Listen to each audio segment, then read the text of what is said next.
Hello, everybody. Welcome to In This Multiverse, episode 41, with your co-host Chainsaw and Ian D. And we have a special guest. I think our special guest is ready to come in. The one and only Graphs Canada is here. What did you just call it? Graphs Canada.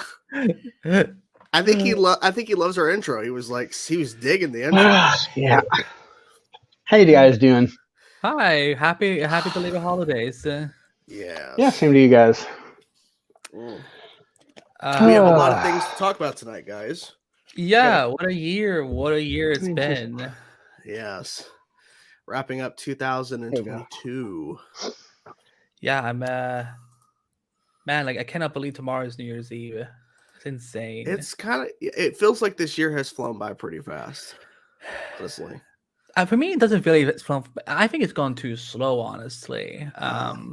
But we're finally here. I'm and hopefully 2023 will be a little more peaceful. I mean, will it though?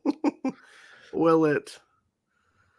I mean, it could be worse. You could be in Romania and get taken up. I don't know what that is referring to, but okay. What? Do you not have the internet? I don't know what are you talking about. Wait, because a particular influencer got arrested in Romania yesterday. Yeah. I didn't know he was. I knew that. I knew all that. Are we allowed to wait? If we say his name on stream, are we going to be? I think it's probably just best because YouTube can be picky about some things. You know. Yeah, let it be. Because we're going to actually talk about stuff that we actually care about right now, which involving MCU, DC, Arrowverse, and I think there's another topic as well. Maybe I'm crazy. I had to separate Warner Bros. Discovery. Separate Warner Bros. Discovery and DC categories because there's so much drama that I'm just like, if I put it into one, there's gonna be like 10, like it's gonna be like 2 pages long. So, that's true. So we're kicking off, guys. Actually, well, first of all, our little friend has to kick us off first because we can't go without starting the show with Constantine. Take it away, sir. All right, then. On with the show. On with the show, indeed. We are talking first, guys, Marvel Studios. Now, we have a couple questions we're going to be asking the panel here today, and we're going to be asking all of you guys the same question as well. So when we bring up a question, make sure you comment below your thoughts and on the question itself and your answer and all that. So the MCU has had a number of things this year in terms of TV, in terms of films, and announcements, of course. So we're going to discuss a couple of those things. So number one, our first question is, what was our favorite MCU film of 2022? I think the obvious answer for me is Wakanda Forever. I feel like that's my personal choice. It's kind of hard to beat it, in my personal opinion. Multiverse of Madness could have been better. Love and Thunder. So, yeah, I feel like Wakanda Forever, I feel like, is the obvious choice for me. But, Andy, what was your favorite film of the year from the MCU? So this is what's so funny, is that I expected, and this not in this Multiverse of Madness. See, this is so confusing sometimes. Multiverse of Madness to actually be my favorite, more so for entertainment, where Wakanda Forever I knew was going to be my favorite for emotional impact. But instead, like I went away. Like For Love and Thunder, what a disappointment. Wakanda Forever, it is my favorite MCU movie of 2022. Both for entertainment reasons, but also because of the emotional impact it has because of Chadwick's tragic passing and so on. Multiverse of Madness for me, it's, and I will talk about this later, but Wakanda Forever for me, like they had an impossible task at hand. Like, how do we pay tribute to both Chadwick, but also T'Challa, and I think that they did it pretty beautifully. Like, I think they did it very, very great. And I love them more, of course. I'm so pissed that we have to wait a couple more years before the rights go back, because apparently they still can't do a movie about him. Not yet. It's just, if they're not doing anything with the Hulk rights, and now not the Namor rights, they have to go back at some point. But at some point, I would think, yeah. But CG, I don't know how much you keep up with the MCU. Like, did you have a favorite MCU movie of 2022? I was just looking through my IMDb ratings to see what I've seen this year, and I saw none of them. In fact, I have not seen a movie in a theater since Spider-Man No Way Home. Oh, wow. Okay. Yeah. So I have nothing in 2022 in the theater. You didn't even see the Batman? Did you see the Well, you didn't see the Batman, or did you wait for it to HBO I Max? must have. I'm like, yeah, I definitely saw the Batman. Did I not rate it? Maybe you didn't. Maybe not. What the hell? You know what MCU movie I think you would actually like from this year? It's actually not Oh, one of the. I did. I must have skipped over it on my list. Bruce Wayne is hurt now. He is hurt. But you know what movie I think Canada would actually like it from? I think he would actually like Werewolf by Night. I mean, it is. I forgot. Like, that's a special presentation. I guess it could be included. I guess. I mean, it is would you consider a film or a short film?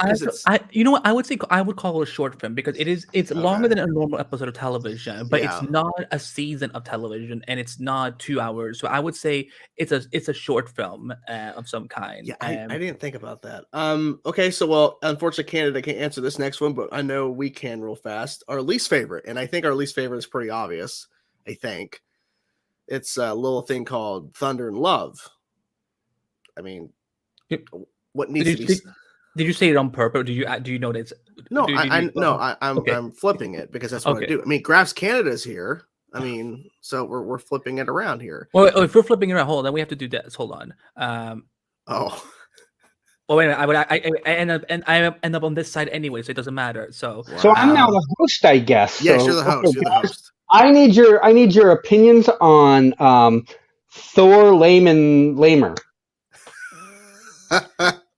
Honest opinion, guys. Let's go. Lame and trashy. There you go. There's a word for. Sorry. Yeah, I'm with Chainsaw. I was so excited for this. I felt like okay, Ragnarok was pretty good. I didn't love it as much as other people did, but Love and Thunder, I feel like okay, they have so much good going to Christian Bale. They have Natalie Portman coming back as Mighty Thor. We're gonna see more of King Valkyrie. And then they were just like, "Fuck that! We're just gonna, blow up Chris Hemsworth's character a little bit more." So yeah, I will say there was definitely funny moments. It just didn't deliver. The funny thing is, I never saw that movie because I'd heard all of this stuff leading up to it of like they're propping up and promoting Natalie Portman into the character of that Chris Hemsworth. Title role, like she was allegedly supposed to be like the next version of Thor, because he's basically being done with the character. They want her to be the new lead, and then I have a strong disliking for her. So her being the in theory new lead, I was like, I don't want anything to do with this, and so I didn't go see it. And then I heard all of the other people's reviews, and I'm like, apparently, I didn't miss out anything, Has she ever been to Vancouver? Probably. Okay, I was curious, where did I've met her a couple of times at TIFF. Like, I haven't met her in Vancouver, but I've met her at TIFF before. Gotcha. Yeah, she's as miserable as everyone says she is. Oh, okay. Ooh. So, but you know what? You know what's so funny? That when it comes to the least favorite movie, because I don't know what I dislike more: the direction of Wanda in Multiverse of Madness. Oh, thank God I said it right. Because I thought if I said Doctor Strange and this multiverse, you know what? What do we do? What do we do if they call the third one in this multiverse? Like, are we getting sued or like what do we need to do? I think we could sue them because we had the name first. But did we? I'll ask you in the chat later.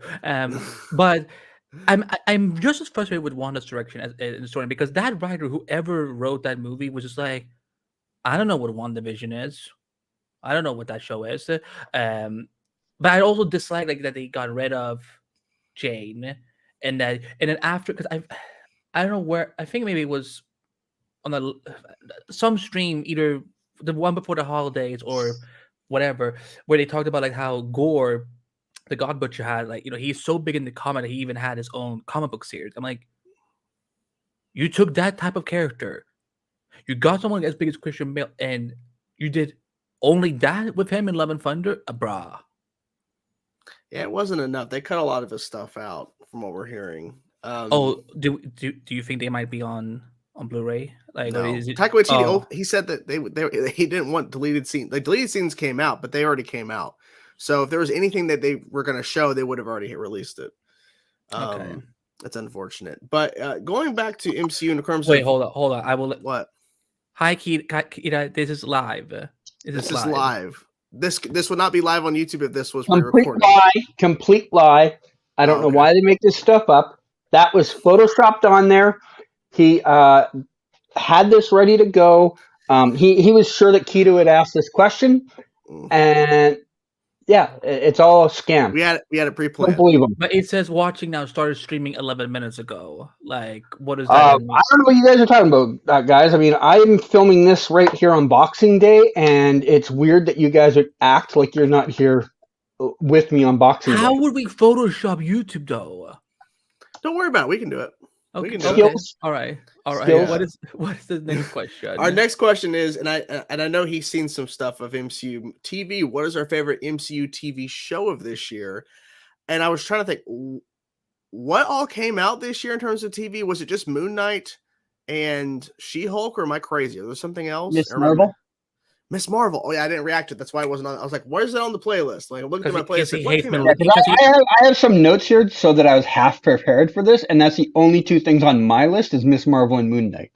Gotcha. Well, Shane didn't react to Miss Marvel because he doesn't like Middle Easterns. That's 100% correct. That's what I've heard. Yeah, I'm kicking you. He said while being Middle Eastern himself.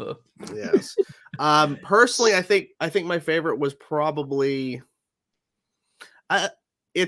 I think it's Miss Marvel. I think because Moon Knight, even though I reacted to that over Miss Marvel, I feel like Moon Knight just didn't completely make me happy in terms of, because there's some really cool stuff in it. And I like some of the concepts and storytelling aspects, but Miss Marvel was fun. It was exciting. And then, of course, setting up the Marvels and everything at the end. It's like, okay, so like and I'm hoping to see more of her family. I really enjoyed how they told those stories there, but that's my personal favorite one. I'm guessing Miss Marvel is your favorite one, Andy. Yeah, I really thought Moon Knight was going to be your favorite, but yeah, Miss Marvel. Yeah, I mean, for me, it's that show is very personal to me. It's very personal to my big sister, who introduced me to Kamala. She actually bought me like the first the first trade paperback that she had when she debuted in the Marvel Comics. But that show is like, again, like it gives me a lot of Stargirl vibes of like it's like a young teenage heroine. We follow her family, but also we follow the culture that we don't really see a lot on screen. And I'm very shocked that we still haven't heard about season 2. I'm kind of almost hoping that like at the end of the Marvels, like when they go to when the whole will return, Miss Marvel will return in Miss Marvel season 2. And like they announced that they're in the theaters, and of course, and Variety is of course going to spoil it when they go to the red carpet. I could see them doing that, but I also think they might just say we're going to give her a movie next after the Marvels. You know what I'm saying? They could do that. I mean, I'm fine with that. I think television is just a better medium where like we can. If it was up to me, I would prefer TV shows over movies any day of the week, because I feel like we can just we can invest time in these characters and follow their mythologies, and also like when these shows, because when these shows are made well, they're made well. But CG, what was your favorite MCU show from 2022? Yeah, I mean, I'm also going to say Miss Marvel. Here's the thing. I started off with Miss Marvel, not sure how I felt about it in the first episode, because I found the family very annoying, and I was only semi-interested in it. But everything on the show, as the show went on, grew on me more. And that isn't something that really happens all that often. Usually I start off with a strong response to a show, and over time it slows down. This one kind of built up, where I started off not really that excited about what I was seeing, and it built up to me liking it by the end. the only competition this show had for me was Moon Knight, and that did not hit. Like, I think Moon Knight had 4 or 5 moments that I'm like, those are cool moments, buried in just a pile of, I could sleep through it. Like, a 6-minute YouTube package of the top moments of that thing is all you need to see. The rest of it was just so tiring. And so, like, it was an easy one for me. Moon Knight, big miss. Miss Marvel was a little bit of a hit. I wouldn't call it like, I wouldn't like be like, oh my god, I love this show, but I am in that category of, I'll watch a season 2 if it comes out. Whereas at the start of the series, I didn't know if that's where I was, you know? Out of curiosity, because I was very surprised about episode 5. You know, like, it was almost taking place all in the past. It was focusing on Okay, her. I was going to say, is that the one where they were at the... Okay. Yeah. Did you like? Because I know you said the family aspect was. That was actually the turning point for me. Wow, really? That's cool. Yeah, where I started to care about the family dynamic. Up until that point, I really found her parents and all that exhausting and boring, and that was the turning point. You know? Okay. I like this comment here from Lloyd saying Moon Knight has some cool moments, but not rewatchable and boring. Yeah, I don't plan on ever rewatching Moon Knight. I mean, I don't think there's a reason to, honestly. And I think I know the answer to this question. Our fourth question out of 5 for this segment is, what is our least favorite MCU show of this year? I think the answer is pretty obvious. Hulk She. I'm pretty sure. I didn't watch it, so. Well, yeah, that's the thing. Yeah. And like, I love the Daredevil cameo. The episode he was That's part actually of. the only part. That's the only part of the entire series I saw. I actually searched that out, and even that, I mean, it was fun, but it shouldn't be fun. Like, I don't find Daredevil as a fun character, and it was a little too light for my liking, you know? Yeah, I personally enjoyed it. Like, I get that aspect of it being fun and everything, but I like that they're going kind of a mixed approach, because literally there was some light-hearted moments in the Daredevil show, but it was a very different tone. Yeah, and obviously he's in the world of She-Hulk. He's not in his own show or somewhere else. I think if he was in Moon Knight, say, he would probably be more in line with that tone, which was it was darker. Okay. I feel like that's the thing there, but She-Hulk, I mean, I had so much hope for She-Hulk because I think she's a great character in the comics. And I feel like, and I left She-Hulk going, I want to see more of this character, but not in her own show. I want to see what they do with Tatiana Maslany's She-Hulk outside of this show, because I felt like they were really trying to throw in jokes and stuff that just wasn't hitting certain storylines I just could care less about. But I'm really excited to see how she works with other characters and being written by other people, not the people that are writing the show. I feel like they really needed to rework the whole thing. And we had heard there was trouble with the show in general anyways, leading up to the release of it in regards to production and everything. So I don't know. But I'm curious to see more of her outside of this. I don't want a season 2 of She-Hulk. I don't think they'll do that. And the one final note simply is we had Prometheus. Really weird as fuck to see him in the show. It was weird. Andy, what is your answer? I mean, for me, it's Moon Knight, because for me, like, I kind of get what She-Hulk was going for. I think the biggest aspect that is weak about the show is it's the VFX, but we've heard now over this year that there's been a lot of drama behind the scenes in terms of like how Marvel Studios deals with their VFX houses. So, because with Marvel, I feel like, well, this looks like sharp and slick as heck. Like, so what happened with She-Hulk? Like, I wonder like where they were in all these stages where like one show gets weird end result and one doesn't. But with Moon Knight, for me, like I feel like that show in concept is just a little too big to do in the amount of episode number they had. And because for me, I love the She-Hulk writers. I love the fact that they kind of use the show as a way to kind of start calling out all these content creators and influencers out there who are complaining about female empowerment and feminism and whatever and so on. Like it was fun. And also, 'cause I love every once in a while when Marvel does like breaking the fourth wall, and that's why I'm like, I could live with seeing a She-Hulk season 2, but I would love it even more if Jennifer appears in Deadpool 3.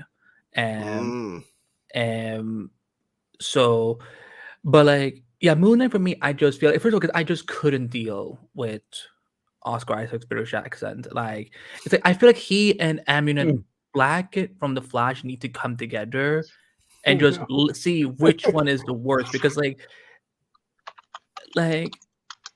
I couldn't. I love Oscar Isaac. I made it perfectly clear on this show many times that I love Oscar Isaac, but this accent was just like, "Hello, Layla. My name is Stephen Gaunt." Like I just could not. I could not deal with it. And I understand that by the episode 5 they explain more about the personality, whatever, and so on. But it's like I could still live with the other personality, because when he shifted to the oh my god, what was the name of the second personality? Stephen Grant. Personality number 2. No. I don't remember. But yeah, I mean, and it feels so weird because the cliffhanger at the end of Moon Knight, like it feels like we're Mark Spector. It feels like we're supposed to have another season, but they just haven't announced it. And that's why I'm like, is he gonna become a character that kind of just shows up in movies, and like as a supporting character, or like they do the that team that just got its own video game, Jordan, the Supernatural team, like Midnight Suns. Yes, that thank you.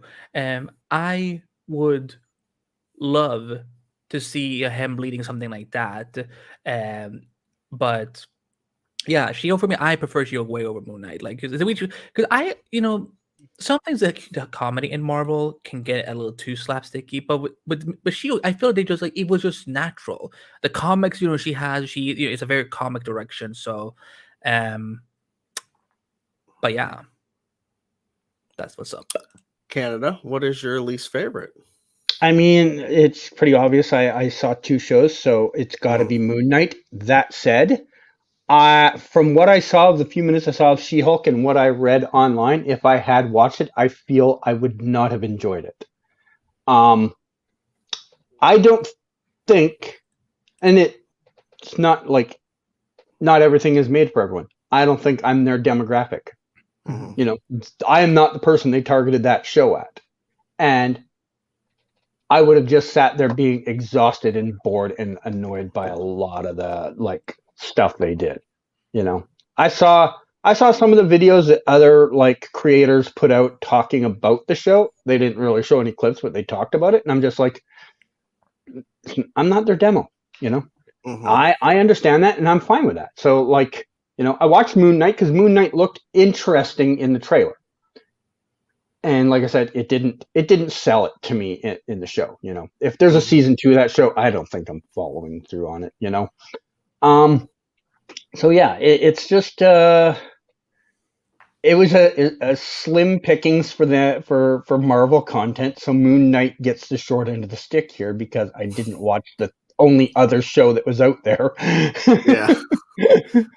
I understand that. I wonder if we were supposed to have more shows this year, because I'm looking on the list. Like last year, we had 5 MCU shows on Disney Plus. Well, those shows were supposed to come out in 2020. Like they was stacked because if you look at the slate in 2019 at Comic-Con, they had most of those shows in 2020 into 2021. So yeah, there's probably a backlog because of the pandemic. They probably were behind on filming a lot of stuff. So and literally when the pandemic was kind of lifting up a little bit in the middle to fall of 2020, a lot of the shows went back to filming. So that wasn't supposed to happen. They were supposed to kind of sporadically come out. I do want to give a quick shout out before we get to the final question here from Joypad Jake. I'm so glad you're here, man. Me and him been talking. I'm not sure what he wants to reveal, but I'm glad you're okay, man. He's had a lot to go through this week. I'm glad you're here, man. I really appreciate it. And thank you for keeping me updated on what's happening, because it's just some scary shit, but I'm glad you're here, man. If you want to tell people in the comments what's going on, you can. Obviously, I'm not going to say for you because it's up to you, but I appreciate you being here. I really do.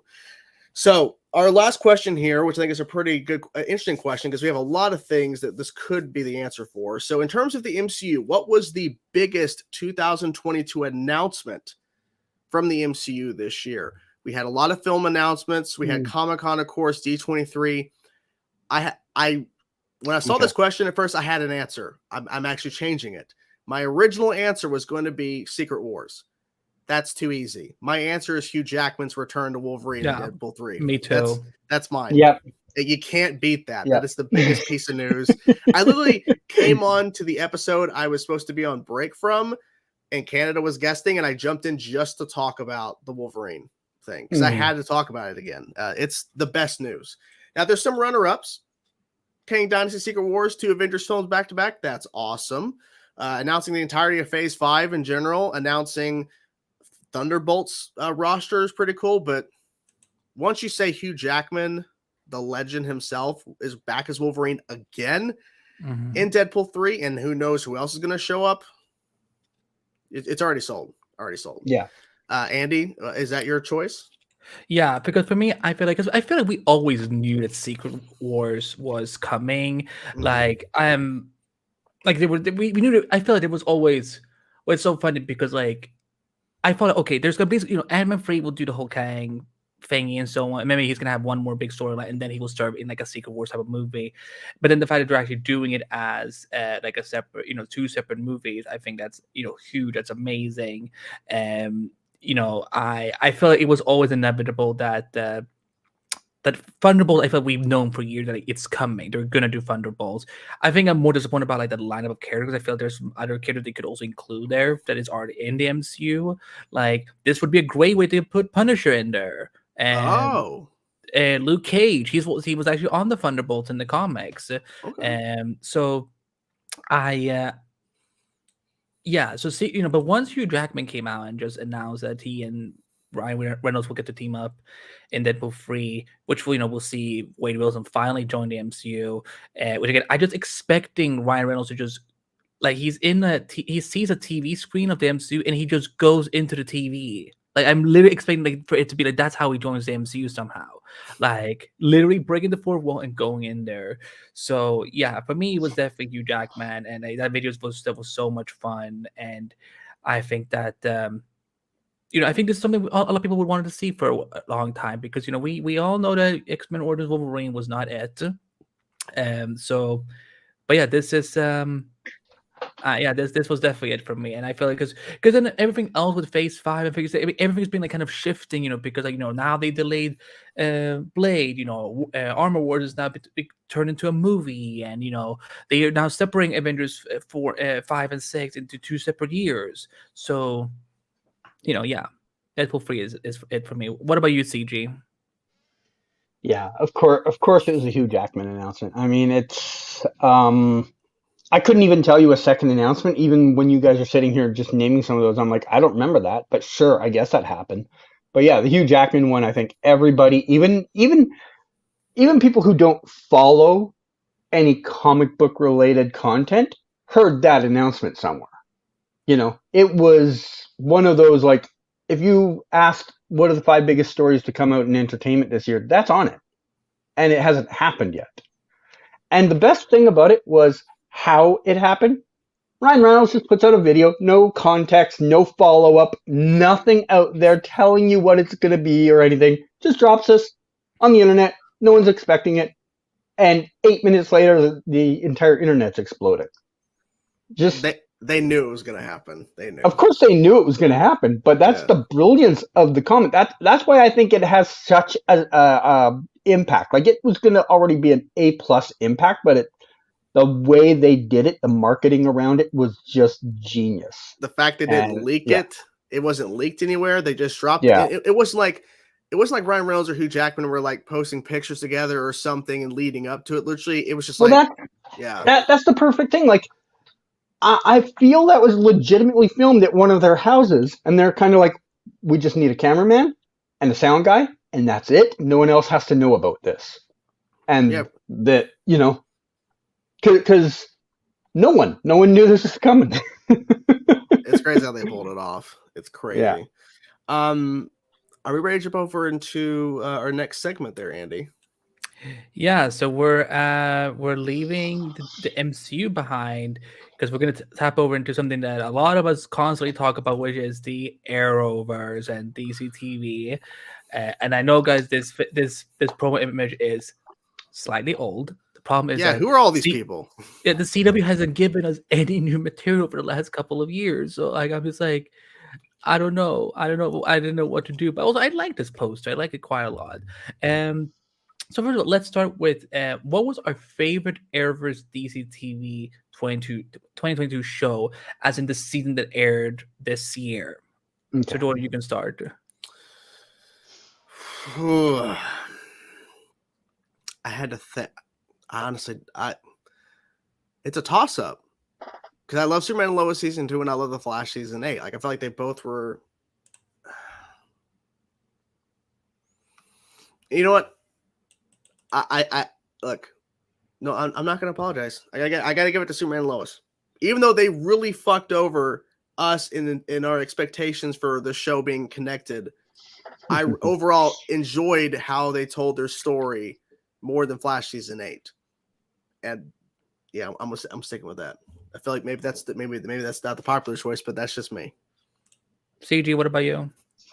Okay, so I'm going to go with the wildly unpopular opinion of Batwoman. And the reason is I thought that show actually got better than it did in season 2. And I already thought in season 2 it was better than The Flash that season. And the only thing that was better than that year was Superman and Lois. This year, however, Superman and Lois still very good, but the villain was the most underwhelming villain possibly any show has put out in years. And then, of course, Andy's favorite clip of all time at the end of the season with a particular grandfather talking to his grandchildren about... take it away, Andy. Boy. I've been a D&D my entire life, and I've seen things. I've seen worlds with leagues of superhero, and even though Superman is the only one on this earth, thank God we got him because he's the best one we got. He says, so yeah, 2 fighting grandsons as they watched their father froze him into the sun. They could have likely killed him. So I have to take huge marks off for the show because of the underwhelming villain. And then the way they disconnected it from the Arrowverse. Not to mention, I like the Cushing family and individual characters. Oh God! But the overall drama of the family pulled down the content as well this year. So because of that, I have to give Batwoman the edge over Superman and Lois. And The Flash was better than Superman and Lois in my mind. But Batwoman kept going up, whereas Superman and Lois kind of went down a little bit, even though it's still very good. And The Flash is kind of just right there, like, under it. I also really liked Batwoman because I was starting to get really into the Joker character. I really hoped that character was going to continue into another season. I felt like they were actually hitting things well. And the only thing that held that show back ever was the bad PR from the start. If that show had never got the bad PR from the start, who knows? I mean, obviously, the sale of WB and all that stuff aside, that show could have got a 4th and 5th season if they had just not had all of the limitations holding it back, because season 3 of Batwoman was better than the other 2 shows. All right. Somebody... I actually thought you were going to say Peacemaker for some reason. Well, that's an Arrowverse show. Well, Arrowverse and because you said Arrowverse, you didn't say DC TV. Yeah, I forgot because sometimes I think I'm saying words, but it's like still in my head. So I'm an. If we're talking about just DC TV, then yeah, I have to say Peacemaker. Yeah. Because Peacemaker was the show that also filmed in Vancouver, right? Mm-hmm. How much did you actually get to see what's happened that season before you saw it on screen, or like was it more like just almost nothing? I saw 2 small scenes done, and then I saw like the one. Okay, so I saw the one scene at Peacemaker's dad's house, I saw the scene where he's knocking on the door and the next door neighbor is chirping at Peacemaker and he's chirping back at him. I saw that scene shot, and then I saw the scene when they were at the motel and the police are all there to come and get to kill what was the Myrn. Those are the only two scenes I actually saw anything shot of. I saw a lot of stuff around the video shop, but they are always filming in the video shop, so I just saw who was coming and going from it. So I really only saw two scenes and very small parts of the scenes, you know. For me, my favorite Arrowverse show. I mean, I know people are gonna because I was a toss up for me between Flash season 8 and Titan season 4 part 1. Because I've really been enjoying Titan season 4 part 1. Like, I really enjoy it. But I think for me, because again, the Flash is something I've been invested with for almost a decade now, and what I love about the Flash is that they're experimenting. Not everything will always stick, but there's a lot of things that did stick for me this year. I love Deathstorm. I loved Armageddon with Despero. Like, if you take out the negative forces or whatever, so I did actually like the final graphic novel with Eobard, and that was also kind of for me kind of like, okay, I think I'm Eobard out. I think he should only be in one more episode in the final season. I think that's it. But for me, Flash, I feel like there was a lot going there. But now, gentlemen, what was our least favorite Arrowverse DC TV 2022 show? Chainsaw. Go ahead and start. I know you didn't watch all. You haven't watched all the shows that aired this year, but like Super Low was on Titans, and what else have you seen? Flash. Flash. I think that's it. I think. Because you watched the first. Oh God, I forgot about that. What? Kata's comment in the chat. A show I think we all forgot about. Naomi. Oh shit. I didn't see that either. Yeah, I think my real answer, unfortunately, is Titans season 4 part 1, just because like it's good, but it's not like beating Superman and Lois and Flash, in my personal opinion. I mean, it's definitely better. It definitely is on the right track, because that show has been literally a roller coaster where it has, oh shit, it's getting good. Oh crap. Down the shooter again. Down to the shitter. But my other answer will be, because of the people pestering the fuck out of me, Peacemaker is the worst, because I'm tired of people fucking pestering me. You haven't even watched. I'm saying when the fans were pestering me, it made me hate it even more. So, but my real answer is Titans. Man, you really are good at picking the wrong shows not to like. I'm just good at just being annoyed and then not giving in to people. Can I ask why you don't want to watch Peacemaker? It wasn't just because you were busy. I literally could care less about a Peacemaker show. I could give a fuck. I think everybody thought that. Every person you've ever seen a comment on the internet before the show came out said the same thing, and every single one of them ate their words later, including me. No. I'm not going to watch it, so I'm not going to eat my words. I'm just going to continue to hate it. I don't care. Like here's what I did. Actually, I remember this because it was like, I think when the show was still airing, a couple weeks in, I watched the first 5 or 10 minutes and I turned it off. I could give a shit. I didn't care. I did not, because I was like sitting there going, okay. Computer's like, it's amazing. Okay. So I started watching it and I literally just could not give a fuck. So I turned it off. Now, maybe I should have gave a full episode a shot. Maybe I should have gave the first episode, but literally, it didn't hook me.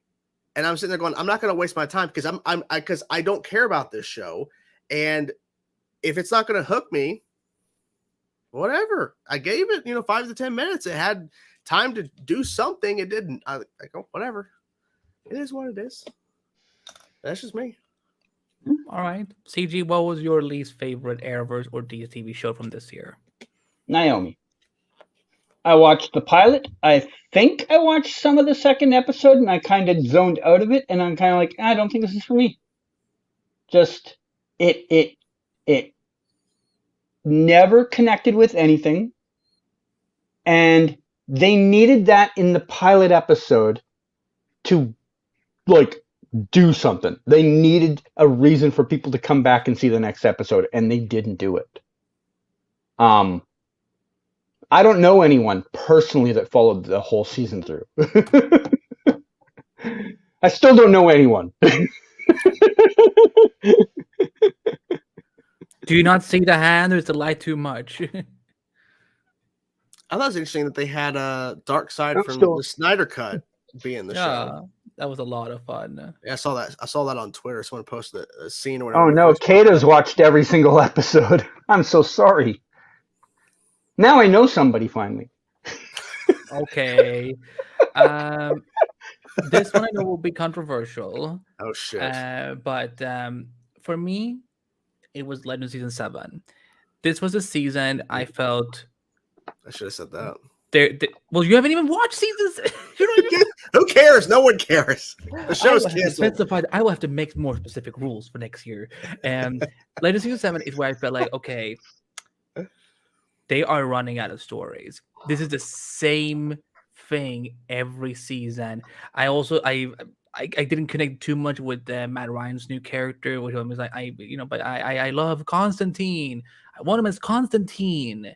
And I think the villains were pretty underwhelming. And the only good highlight for season 7 for me is Donald Faison's like 5 minutes as Booster Gold. That's all, like, because that's for me. I felt like this could have been the final season, and they could have had like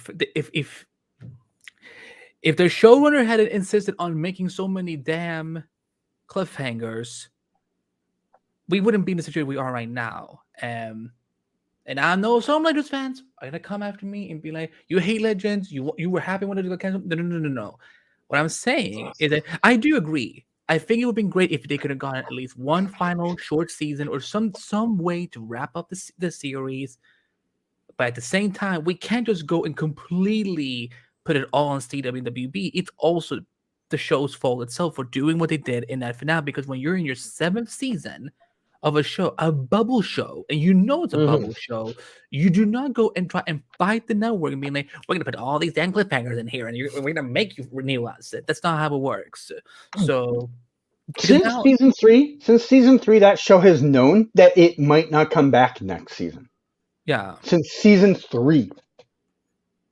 And they keep putting themselves in this position, and eventually they got bit, Yeah, I know. I see a lot of people who are not like, they're not, because I watched Naomi season 1, and for me, I will say this in hindsight, I do think they're missing a lot of things from the comic aspect. I think makes Naomi so great. But I get it; it's a CW show. CW is not known for giving out that. They're known for not giving out the best production budgets. And I feel like season 2 could. I like the finale and where they could have gone in season 2 if they got picked up. I think Naomi as a character, I think she belongs somewhere in the DC universe. Maybe not her own show, but like if they do like a Young Justice team or something, like, because I think Naomi as a character in DC, I think she's wonderful. I think there's great potential with her, but CW is just not that home, in my opinion. Now. Because these two questions are going to be so much fun when we do go through them. What was our biggest Arrowverse / DC TV 2022 surprise? It could be something that happened in the latest season of a TV show from an episode, a news announcement, or maybe a specific scene from an episode. And we mean this, and this is more of like that made us surprised in a happy way, in a good way. So Jordan, you can start. Biggest Arrow. Because you did a lot of reaction videos this year. I did. Okay, I know. It's a DC TV, so that anything DC, right? Anything DC TV. I don't give a shit. This is not. I guess it's a spoiler if you're not watching Young Justice, but when they fucking revealed at the end of Young Justice season 4 finale, Kara Zor-El is alive and she's working for Darkseid. They finally brought Kara into fucking Young Justice, and probably no season 5, so we got shit on that. But I loved. That was honestly the best moment. Now, in terms of like, actually, I'll save my other thing for my last question. But cool. Kara, that was amazing. I wonder who would have voiced her. Exactly. That's true. We didn't fucking hear her voice either. Anyways. Canagrad, what was your favorite Arrowverse or DC TV surprise moment? I think the surprise moment of the year, and I know it's the reason Chainsaw didn't pick it is because he doesn't watch it. The Justice League showing up at the end of Peacemaker. Oh, I saw the scene online. I saw it. Okay. Yeah. Nobody knew that happened, and nobody actually was expecting Jason Momoa and Ezra Miller to physically have lines in it. Didn't age well for the Whatever. At the moment, you know, that was the biggest shock of the year. That was the I mean, Ezra Miller seems to be a popular thing. That was the Ezra Miller of Crisis on Infinite Earths level of shock. Yeah, like nobody expected it. No one saw it coming, you know, and everybody on the internet talked about it the next day. It's so I don't think there's another moment in television for DC this year that comes close to that level of attention. Only because you probably like got most of the set photos anyway, so you probably you knew what were coming. But I'm surprised that Justice League cameo, because I'm like, they're outside, they're in public. How was this not? Or was that in studio? I don't think those are done in Vancouver. Mm. So they left. I do not think they shot that in Vancouver.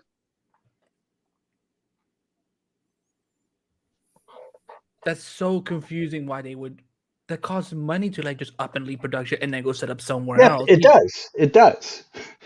They would have had to pay for a day's work for everyone in Vancouver that wouldn't have worked on that day of work.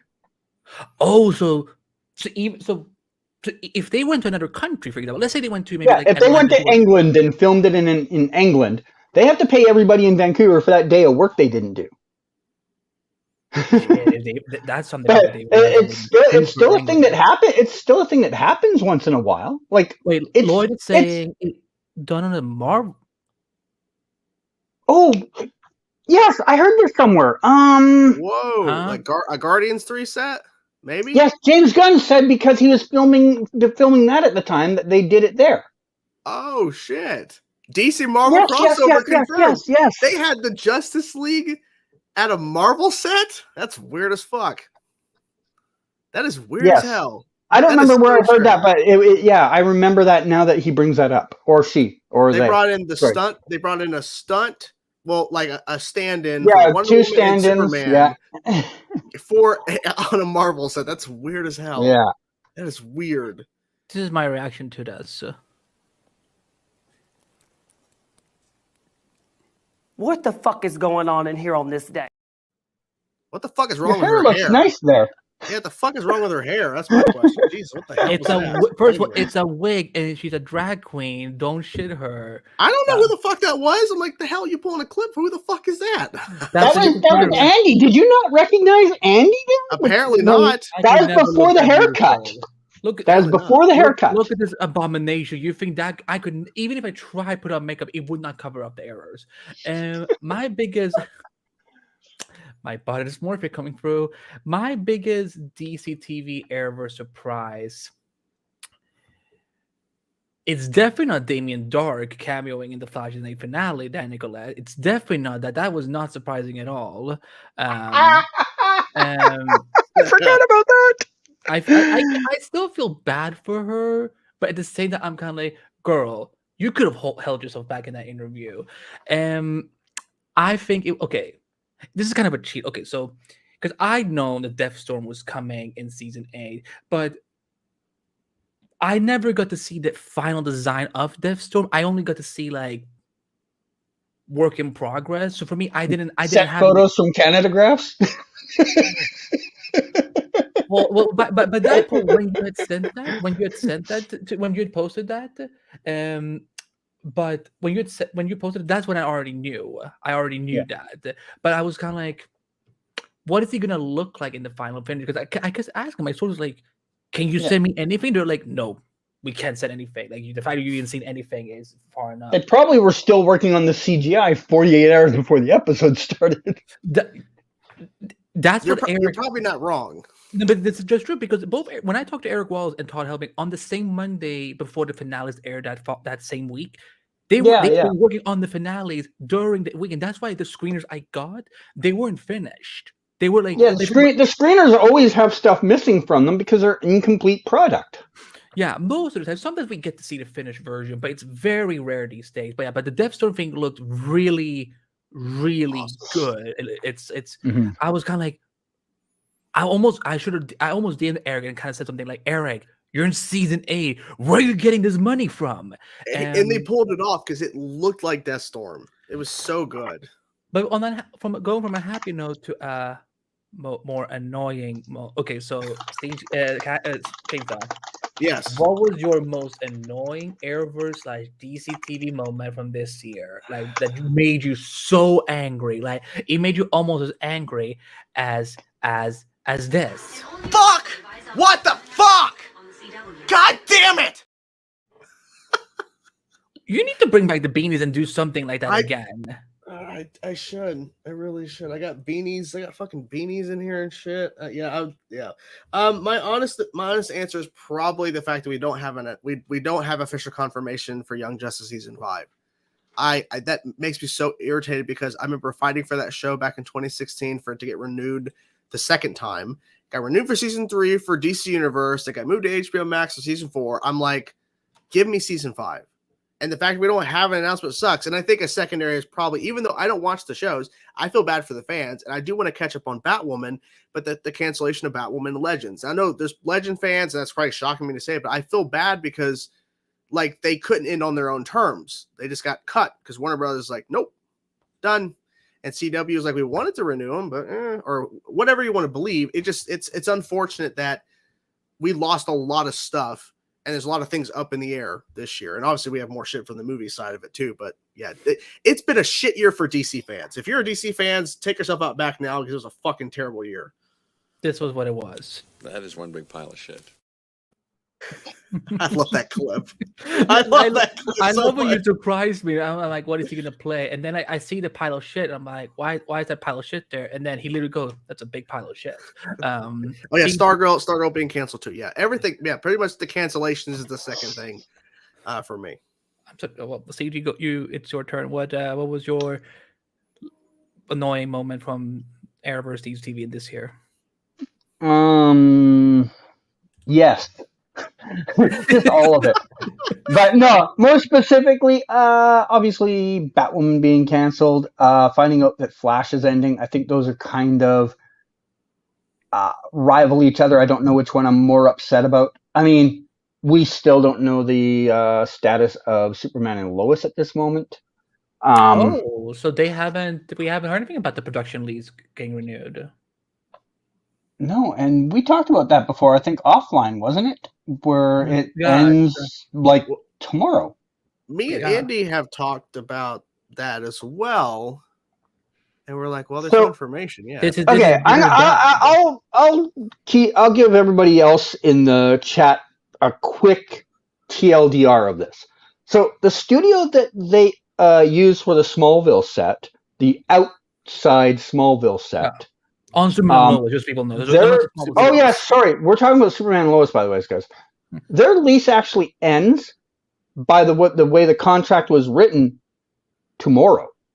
Now, I don't know if it's been extended since then, but the original contract ends tomorrow.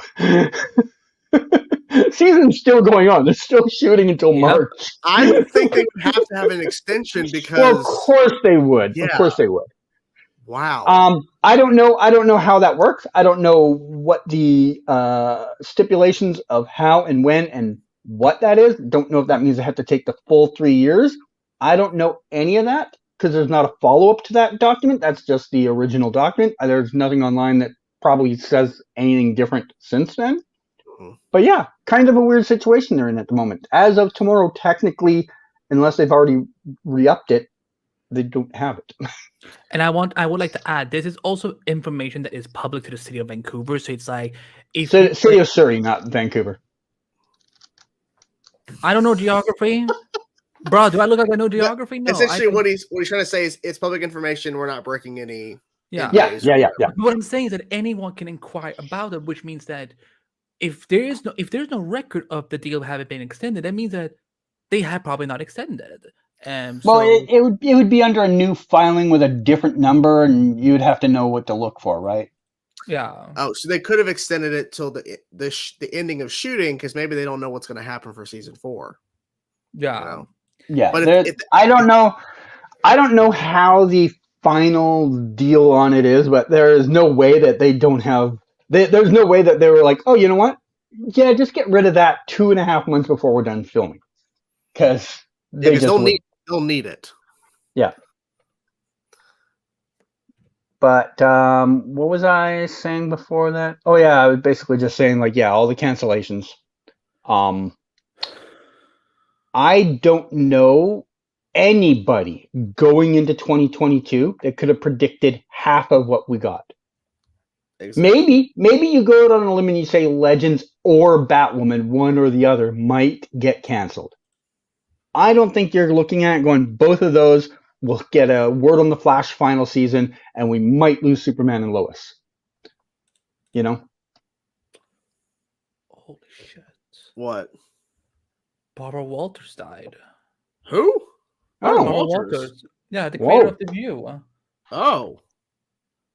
I think she'd been sick for a while though, so I mean, Yeah. Oh, Well, damn. 14 minutes ago. Yeah. Well, may she rest in peace. She did. Like her Wow. track record as a journalist is. yeah. It's I mean, if unforgivable. you ask me to name the top 10 news personalities in my lifetime, she's probably on that list. Like, it's Even Bob Iger tweeted about it. Yeah. Wow. Okay, sorry guys. I will turn off Twitter. I shouldn't be looking at Twitter. That's rude of me. I'm sorry. 93. Whoa. Damn. Strong lady. I didn't realize she was that old. Damn. For me, I feel like I cheated for most of 2022 because so many of the bad news that were coming, I had already been told about, like that I had to just be like, I got a chance to process. I didn't have to like get it shocking on Twitter. But like, I think for me, it was absolutely the twist in the Superman Lois season finale, and like, and I want to say, I want to say serious. I considered that when I was trying to think of a moment, because I felt genuinely defeated that we've been told for 2 years at conventions, in interviews, on Twitter, by people who work on the show, that this show is on Earth Prime in the Arrowverse. It's still part of the Arrowverse, but it takes place on another Earth, like basically like Stargirl. And that to me, I don't like that for 2 years we were lied to essentially. I don't appreciate it. Like, this is, I'm gonna bring it up. This is the problem. Who is talking about the fortress reveal from the finale? Who's talking about the big epic moment where Clark basically splits just Allie so hard that Oh, he yeah. split into 2 people? Who's talking about any of that? Because they're talking about, first of all, the most horrible written scene, and I'm no disrespect to the writers personally, but like for me as a critic and as someone who loves the show, this is not the way to tell your audience that this show that you've been claiming for 2 years is part of the same universe as the Arrowverse is on a different Earth in the Arrowverse. This is all people are talking about still, and for me, it makes it hard for me to trust the show going forward.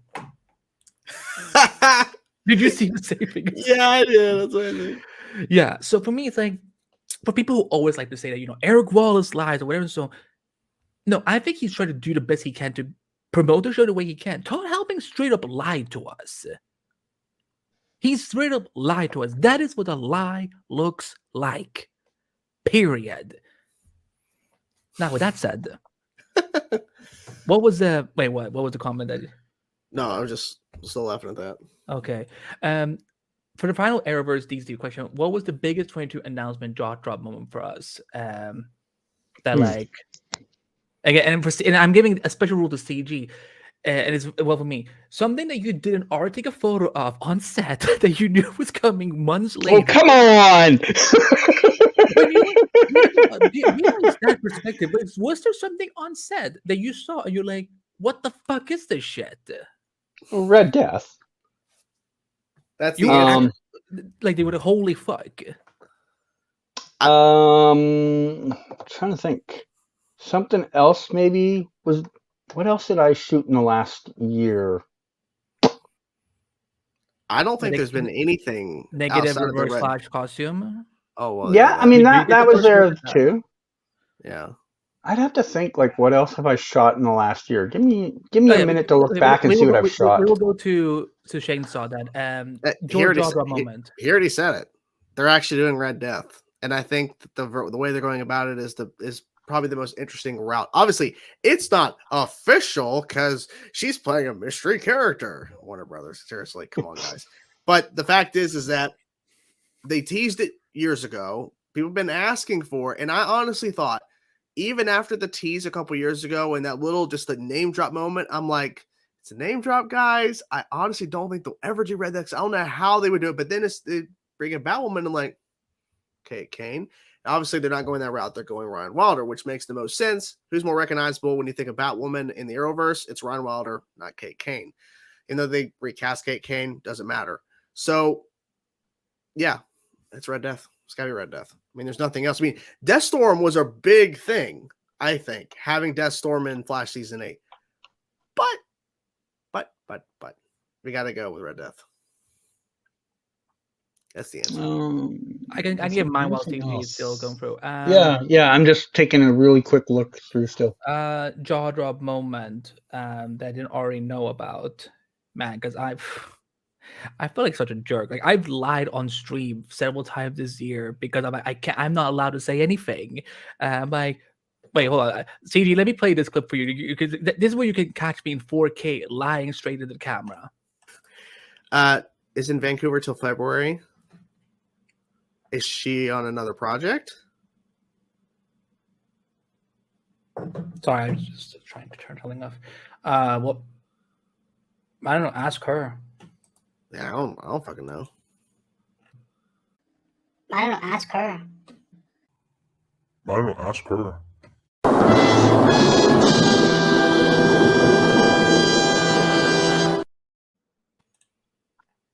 I'm horrible. I know. So the only other thing, Yes, it was a bad poker face because I wasn't expecting. Because I was like, you comment at a bad moment where, like, if I'd seen that comment like 20 minutes beforehand, I could have been like, okay, just remember not them. Don't tell them anything. Okay, so CG, what was your favorite? What was your favorite? Your job. Okay, so I mean the Red Death one has been already played to death. Another one I just found that I shot that no one knew was going to happen, or maybe Andy did, but no one else did, was we're going to see the Bizarro version of Jordan. Or was it Jonathan? Oh, whichever one it was. Jonathan. Yeah. I looked at that to see when that was shot, and that was shot in February. So that's the only other thing close to the Red Death thing. With him standing next to Superman, people are like, "Oh my god, that Jonathan! He has this like that costume from the comics." Yeah, we're all like, "Oh my god, he's gonna be Superboy," and it's like, well, a version is gonna look like that. For me, I think honestly, my jaw drop moment was actually that because I knew too much about season 8 of Flash. I knew about the only cancellation I actually didn't know for sure about was Naomi. I had to learn about that on Twitter. But yeah, it was definitely like when I saw those I actually woke up to those photos. I'm like, what the fuck does CG do now? Like what, like, because people were like, did you see did you see the set photos? I'm just like, because people wouldn't, like, I would see like on my phone, like it would say like, did you see the set photo? Did you see the set photo? But it wouldn't say what it was. I'm like, what the fuck did CG take this time? And of course it was from you. I'm just like, that's one thing I wish I could just see other people's first reactions when they see stuff like this. I wish I could have come a reaction when I saw the Red Death. I'm like, oh shit, it's real. It's happening. And it was happening as we were recording that episode of Endless Multiverse. You know what? This is also kind of a shocker too. It's like kind of. I think it's a. I considered that when I was thinking things over too, because I was scrolling through and I saw the photos I took of Michael Bishop. I'm like, oh yeah, they recasted him, but that I mean that's a bit of a jaw-dropping moment, but I think that's kind of more. I kind of don't know where I was going with the follow-up comment there. Yeah, this was a runner for sure. Jordan, let's talk. It's your turn. Your favorite Oh my God. zaddy. Oh my God, guys, are you ready for the best segment of the whole fucking show? We're talking Warner Brothers Discovery. We are talking about this fool right here, the fucking axe of Zaslav. That man right Yay! Just that. Our hero and savior. Our hero, the hero of the day, everybody, David fucking Zaslav of the Warner Brothers Discovery. So we have a couple of questions in regards to this. He gets right to the damn point of it all. Number one, what was the most frustrating thing Warner Brothers Discovery did in 2022? Oh, I have an answer to this. Canada, take it away. Everything. Yay, you win a prize. You win a prize. Is that honestly your answer? Just everything? They fucking Can you narrow? Could you possibly narrow something down? Yeah, I mean, yeah. Okay. Technically, David Zaslav, I guess, technically made the decision that led to Henry Cavill being X'd out again from Superman. Yeah. So there's just a mountain of bad decisions this guy's made. But if you need to pick out one from the crop, that's probably it. Because I think that's probably angered more people than any of the other decisions he's made somehow. Pretty close. Andy, what is your most frustrating thing Warner Brothers Discovery did in 2022?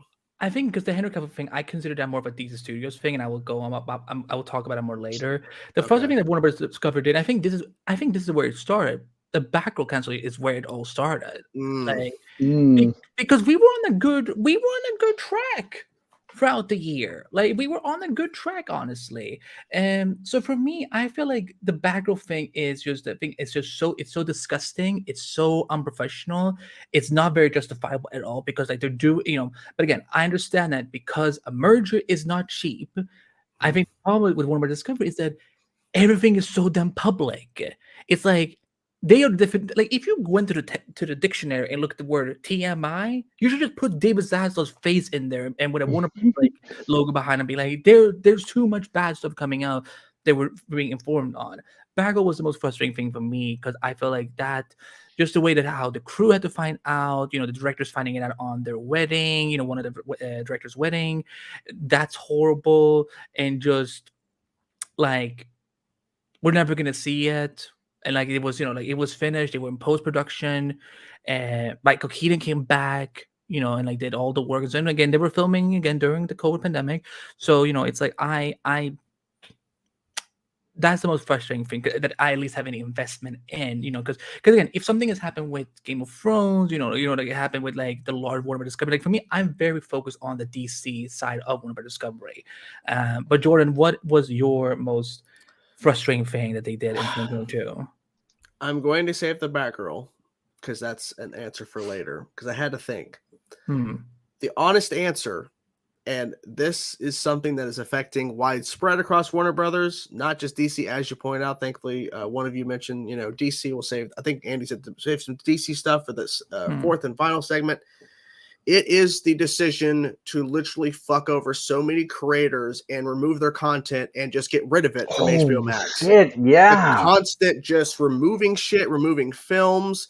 And it's so funny because literally one of the films was The Witch or Witches or something that was like a 2020 release that went to HBO Max as an original. And they removed it and it's gone. And I actually saw it at Walmart for DVD for like $5. And it's like, okay, so you can still get this movie. But there's a lot of other products that were made that were never made for physical media. So it's just gone now. Unless you pirate it. World. Yeah, like literally if you pirate the shit or you find illegal uploads somewhere online, you cannot find it physically. You cannot find it legally anywhere. And they're still continuing to do that. They're still continuing to remove shit off the platform and even not putting stuff up on the platform that has been completed work. Not talking Batgirl. I'm talking about there's other shows and stuff that it's came out that they finished a season of this animated show and it's not going up because they're removing the whole show off the platform. So why put up the season they just finished making? It's honestly telling pretty much anybody who works in this industry, if you're a writer, if you're a producer, if you're an actor, be careful, because if you work for Warner Brothers at any given point, they could not upload your content. They could just remove it after some time it being on the platform. If it's not doing well on the streaming service, it's gone and it's done. It's over. It's really ridiculous how they have fucked over so many people. And of course that includes Batgirl. But it's a huge mess. And there's still news coming out about it, about how they're restructuring their productions, how they're still looking at more tax write-off stuff in regards to like just taking stuff off the platform so they don't have to keep paying residuals and shit. And you just can't find this stuff. It just won't be available anywhere else. So that is honestly my most frustrating thing. Second question out of 3. Was there anything that came out of Warner Brothers Discovery this year on this question? Was there anything that came out that we are happy with in 2022? And I think it's hard to answer that question because all we want to do is blow up the whole fucking world, because this whole DC's been a disaster and Warner Bros. Discovery is not helping anything. I will give this. And this will kind of set up what we're going to talk about more in the final discussion. The launching of DC Studios, like we needed this for years. We needed that. Now, whether we agree with everything that's happening, let's save that for in a few minutes from now. I think DC Studios is like replacing DC phones because we needed to get rid of Walter Motley. Everyone knows that I hate him with a burning passion. But I think DC Studios is like what we've needed from Warner Brothers Discovery for years. We needed a DC Studio similar to Marvel Studios and having one or more people in charge of the multimedia aspect of it. Because otherwise, there's nothing really with Warner Brothers that has actually made me happy. Like, I can say that. Do I understand that they need to make profits back, and that's why they're taking? If no one is watching something on HBO Max and they're taking it off, I understand. But at the same time, you need to make it available for physical media for not only just your viewers, but for the people who worked on their shows. Like there was one, I don't know which show it was, but it was one creator for HBO Max show.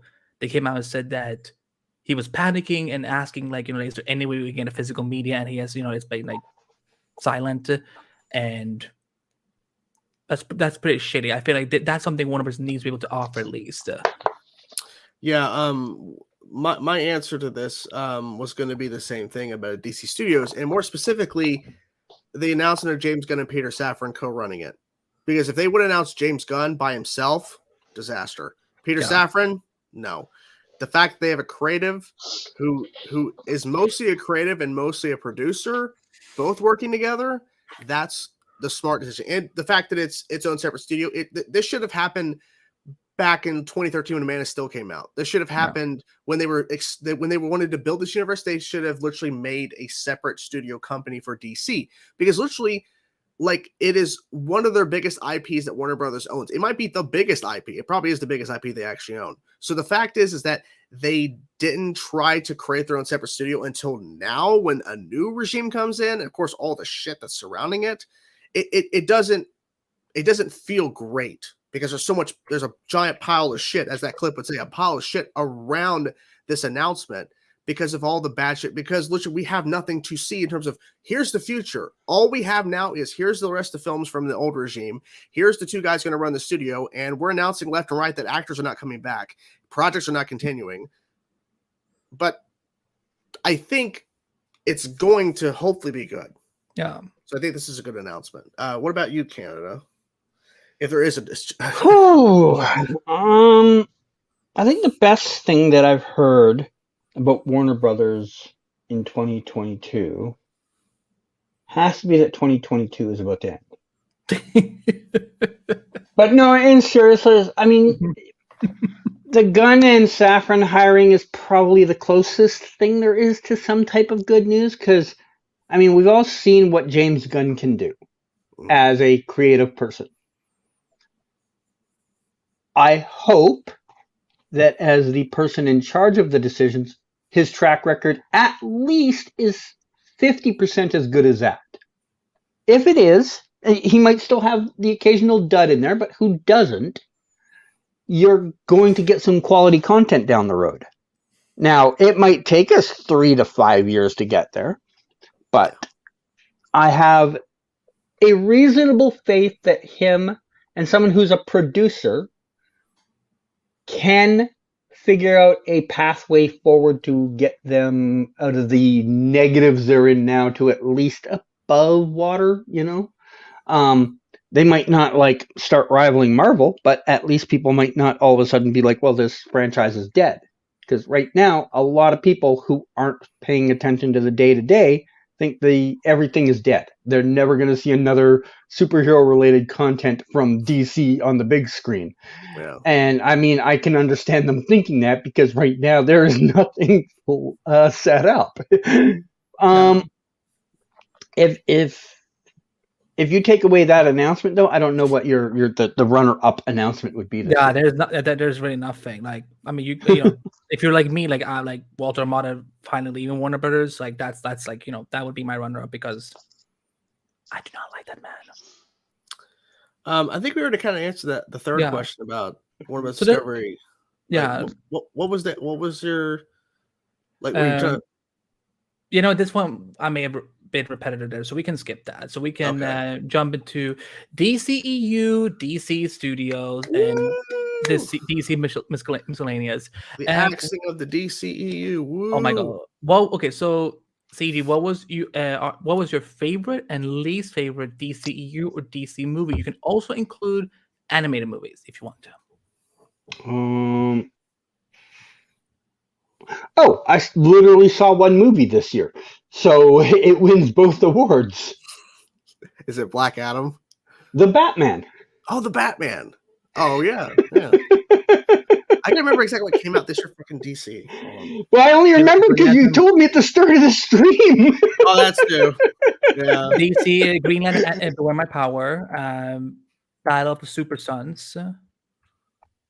Yeah, I'm looking this up. Because I thought it would be weird to just pair Black Adam against the Batman, where I'm just like, well, I mean, you know, it's, you know.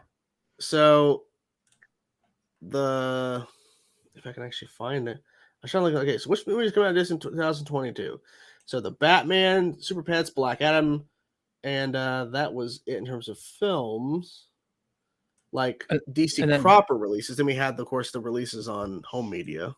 Yeah, Catwoman Hunted, Green Lantern, Everywhere My Power, and Batman and Superman, Battle of the Super Sons. Yes, that one. I think my answer for the best is Batman. No question. The Batman was the best. My least is probably Catwoman Hunted. I honestly really dislike that movie. And I feel bad because I love Greg Weisman. And I watched an episode, the episode he wrote for the Batman today, which was amazing. And Catwoman Hunted, all it is action sequences and no real story. I'm like, this is boring.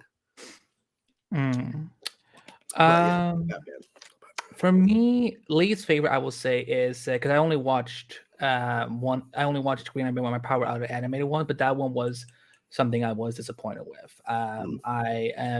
I think Jon Stewart deserves better for sure. My favorite DC movie, and I know people are probably gonna say because you got a tweet from The Rock, but it's like this. I was feeling like this. Black Adam for me is the one movie when I love the Batman. It's a second runner up, but for me, Black Adam, it came at a point this year where I needed that type of story to be told on the big screen, and I wish we could have more, but Black Adam was for me I've been I loved it. I've been waiting for the JSA. I've been waiting to see Dwayne as Black Adam, and I've been waiting to see a Millie story in DC. So Black Adam is my favorite DC movie for the year. And for our final question, because we're trying to kind of wrap up so we can get to Q&A, what was our biggest DCEU surprise from 2022, or DC surprise that we liked and also that we hated? It can be a casting announcement, it can be the reveal of DC Studios, it can be anything James Gunn has confirmed and debunked on Twitter, it can be... The floor is yours, Chainsaw. Favorite thing, that you love, that DCU. that you were surprised that you loved the DCU or DC in general, if you want, like in. Okay, quick. What I loved for the first part is, even though it's all moot, is the fact that we got Henry back in Black Adam. I love the fact that he was in it. I loved it. I loved it. Obviously, it was rumored for so long. I love seeing him there. I think a runner-up is probably just Young Justice Season 4. I really loved it. Obviously, that's not the movie side of it, but whatever. But I would say that because there's not really much you could pick up. I mean, you know, but the Batman, you know, that's already been praised as like the best movie. I mean, it wasn't surprised because I figured it was going to be good. Now, the thing I hated, and I still fucking hate them, and I'm going to continue to hate them until my dying breath, is the fact that they canceled that Batgirl film. I fucking hate them for that. I hate that they sat there and they fucking gave Black Adam reshoots when it tested the same in test screenings as Batgirl, and they fucking just dropped that Batgirl film, did not give it a chance in theaters, didn't, like, even though it wasn't for theatrical, they still could have tried. They still could have gave it a shot. But the reason why they gave Black Adam reshoots, because the fucking Rock. That's why they did it. Mm-hmm. That's why it is bullshit that they literally, because the money was already spent on the fucking film. They should have literally worked on it in post-production and try, even if it bombs and just dies in the theaters, you're still making some money off of it. The fact that they did a tax write-off is just fucking stupid. And this whole narrative of the film was terrible, it was garbage. How do we know? No one has actually, outside of test screenings, no one has fucking seen the movie. And the movie wasn't even done yet. Yeah. So this whole narrative that people like John Campy keeps pushing, that, well, the Batgirl film was fucking terrible. No, you don't know that, John. Did you go to test screening? Did you fucking see it? No, I'm hearing from people. Shut the fuck up. I'm tired of this narrative that the film was garbage. Well, guess what? It tested the same as Shazam: Fury of the Gods at one point and Black Adam. So fuck off. Yes. Yeah. Fuck off. I'm tired of it. It's so stupid. Exactly. It is insulting to Leslie Grace for sitting there playing this fucking character. And they got, and oh God, and this too, Brendan Fraser is coming back like a fucking giant, and you canceled the film he's in? You are fucking stupid. The man is probably going to win an Oscar for The Whale. They had this movie. They could have promoted that shit. People would have jumped up and went, oh shit, Brendan Fraser's in this movie? Oh my God, he's freaking hot right now. Let's go see this movie with him as Firefly. And you cancel it? Are you fucking stupid? Anyways. CG? I'm done. I understand. I already forgot the question. Like, what was your like biggest DCEU or like DC? Like, you know, when we say DC, we mean like what's been coming from these studios and before and after that, and that you liked, that you were like you were not expecting to see it happen. And what was a moment that you also hated? Well, it's kind of hard because, like I said, I hadn't seen much this year. I mean, I didn't see Black Adam, so the Henry Cavill thing didn't hit me the same as it would you guys. I don't know. I mean, Want me to circle back to you? I don't have a good answer because, like I said, I haven't seen enough this year. Okay. I mean, I saw one movie, right? And there's been no announcements, so I can't be like, oh, this announcement. I mean, the Henry Cavill announcement was retracted 2 months later, so I mean, that's not even an announcement, right? Did that surprise you that you were like, oh my God, this is horrible? Yeah, when it comes to negatives, of course I can add that to the negative pile. Yeah. But for a positive, like, oh wow, that was a really cool thing, I don't have one because I don't really know if there's been something that stood out like that. Like, there's been nothing where you're like, oh, this guy is coming in this movie, because there's no movies coming. And it's not like there's been a movie that had like an oh my God moment outside of the Henry Cavill in Black Adam, which was spoiled ahead of time anyways, and I also didn't see. So there's not for me, there's not a wow, that was an amazing moment that I wasn't expecting thing that I can instantly come up with off the top of my head for this year. Negative, yeah, negatives I can work with, you know. Obviously the Henry Cavill news. The fact that Somehow they're still going forward with the Flash, despite maybe some problems with the lead of the movie. Jesus. Possibly Amber Heard is still going to be in Aquaman 2. I mean, I can find some negatives for the franchise. I mean, those situations is like there's nothing you can do about this, but it's more about like what happens. But it's just the PR. It's the PR of the entire movie industry for DC. You know, you asked about negative things that happened in 2022. Positive, I'm not like there probably is some, and I'm just not thinking of them because they were 11 months ago. Yeah. But negatives, those things have been big negatives that just are still in the news cycle every day. You know, I mean, hell, even like Ray Fisher still brings himself back into the news cycle every month. You know, they don't have a pile of positives, but you can ask anybody that's got a slight knowledge of DC and be like, what's something that wasn't good this year? And they'll have an opinion. They'll have 5 or 6 different opinions. You know? What I hated from DCU was definitely the way Henry Cavill's Superman was treated. Like this was, you know, because it wasn't a surprise to me because I knew he was coming back, but I hated that this is how he was treated. But I'm glad that, you know, only days later it was announced that he's going to be working on a Warhammer show. He's going to be executive producer on that as well. So I'm so happy for him. But I hated that a role he worked so, you know, that we all wanted him back in this is how it played out. We will of course never know fully what those discussions was like between him and James Gunn.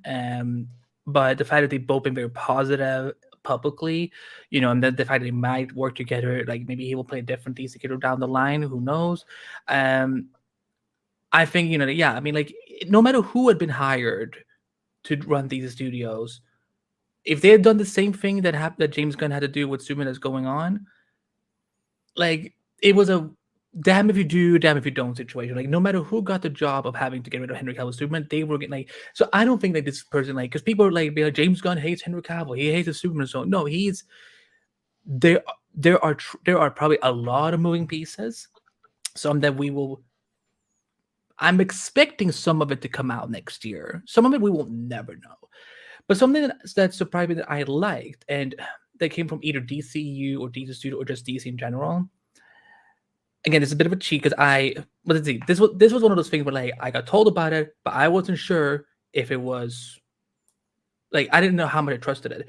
But when I got told about Green Lantern getting redeveloped and to focus on Jon Stewart, initially I was of course sad for all my friends who work on that show, who have, you know, like, I have people who know in the writers' room and so on. It's like those scripts will never be used. But as someone who loves Jon Stewart, I'm excited to see him finally getting his due. He gets to have his own show, and what that means, you know, 2023, find out. So that was a surprise that I liked, but it was bittersweet. Because in the DCU, like, you know, I like not too much surprised me in Black Adam or the Batman. Also because of the Batman, I knew too many spoilers anyway. But the Green Lantern, like, it like generally surprised me that I was like sad by, but also I liked it because I think this is a better direction, especially if they're trying to do cost cuts. Because the thing is, they could have canceled the show altogether, but they're redeveloping it instead. And this is the 1 week time where both James Gunn and I, without even intending to do it, we kind of teamed up with having to confirm, no, the Green Lantern TV show is still moving forward. So, but yeah, but let's get to Q&A. We have some super chats to answer as well, so we're gonna get to that. But Jordan, for your final singing of 2022, the floor is yours. Okay. Q&A. Ask us questions or we'll fucking leave. Forever. No. That's it. Forever. So let's see. I'm going to scroll up. Thank you to someone who's tuning in tonight. We appreciate it. From Scott Edwards. For example, your stupid chat. Wanted to show some support, but serious shadow of having Clark, Sarah, Kara, and Jefferson in the 5 series finale.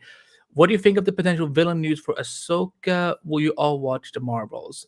Let's go to back and sorry for the last one. I'm gonna watch the Marvels. Yeah. I'm surprised we haven't had a. Shouldn't we have a trailer now? No, not yet. They got to promote Quantumania first, and I believe there's another movie before the Marvels that comes out as well. I think I think the Marvels is.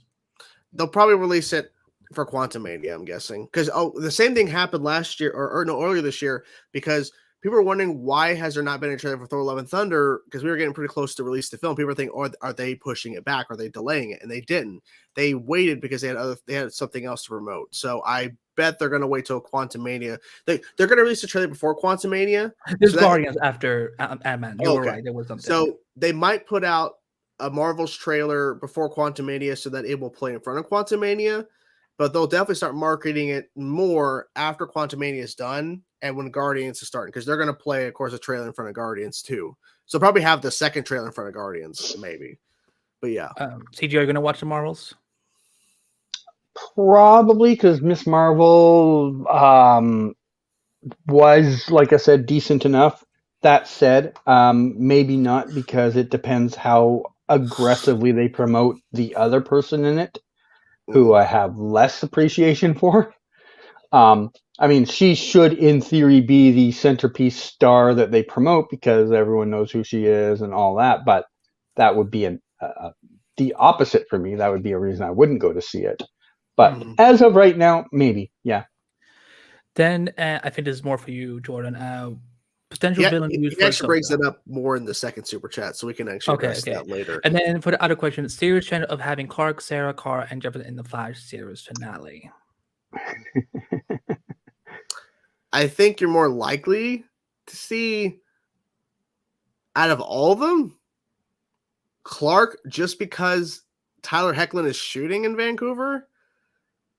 But it would not be Superman from Superman and Lois, though. Everyone else, I feel like it's a crapshoot. I have no idea.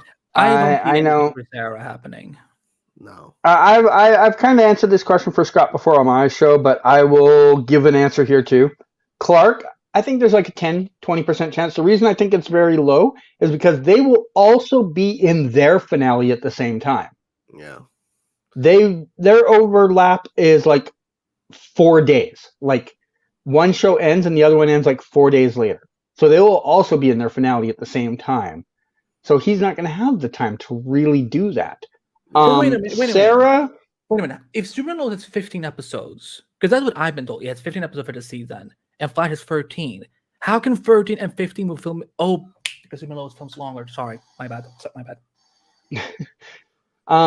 So for Sarah, I think they've played that hand last year, or was it 2 years ago? I can't remember when she was on the show.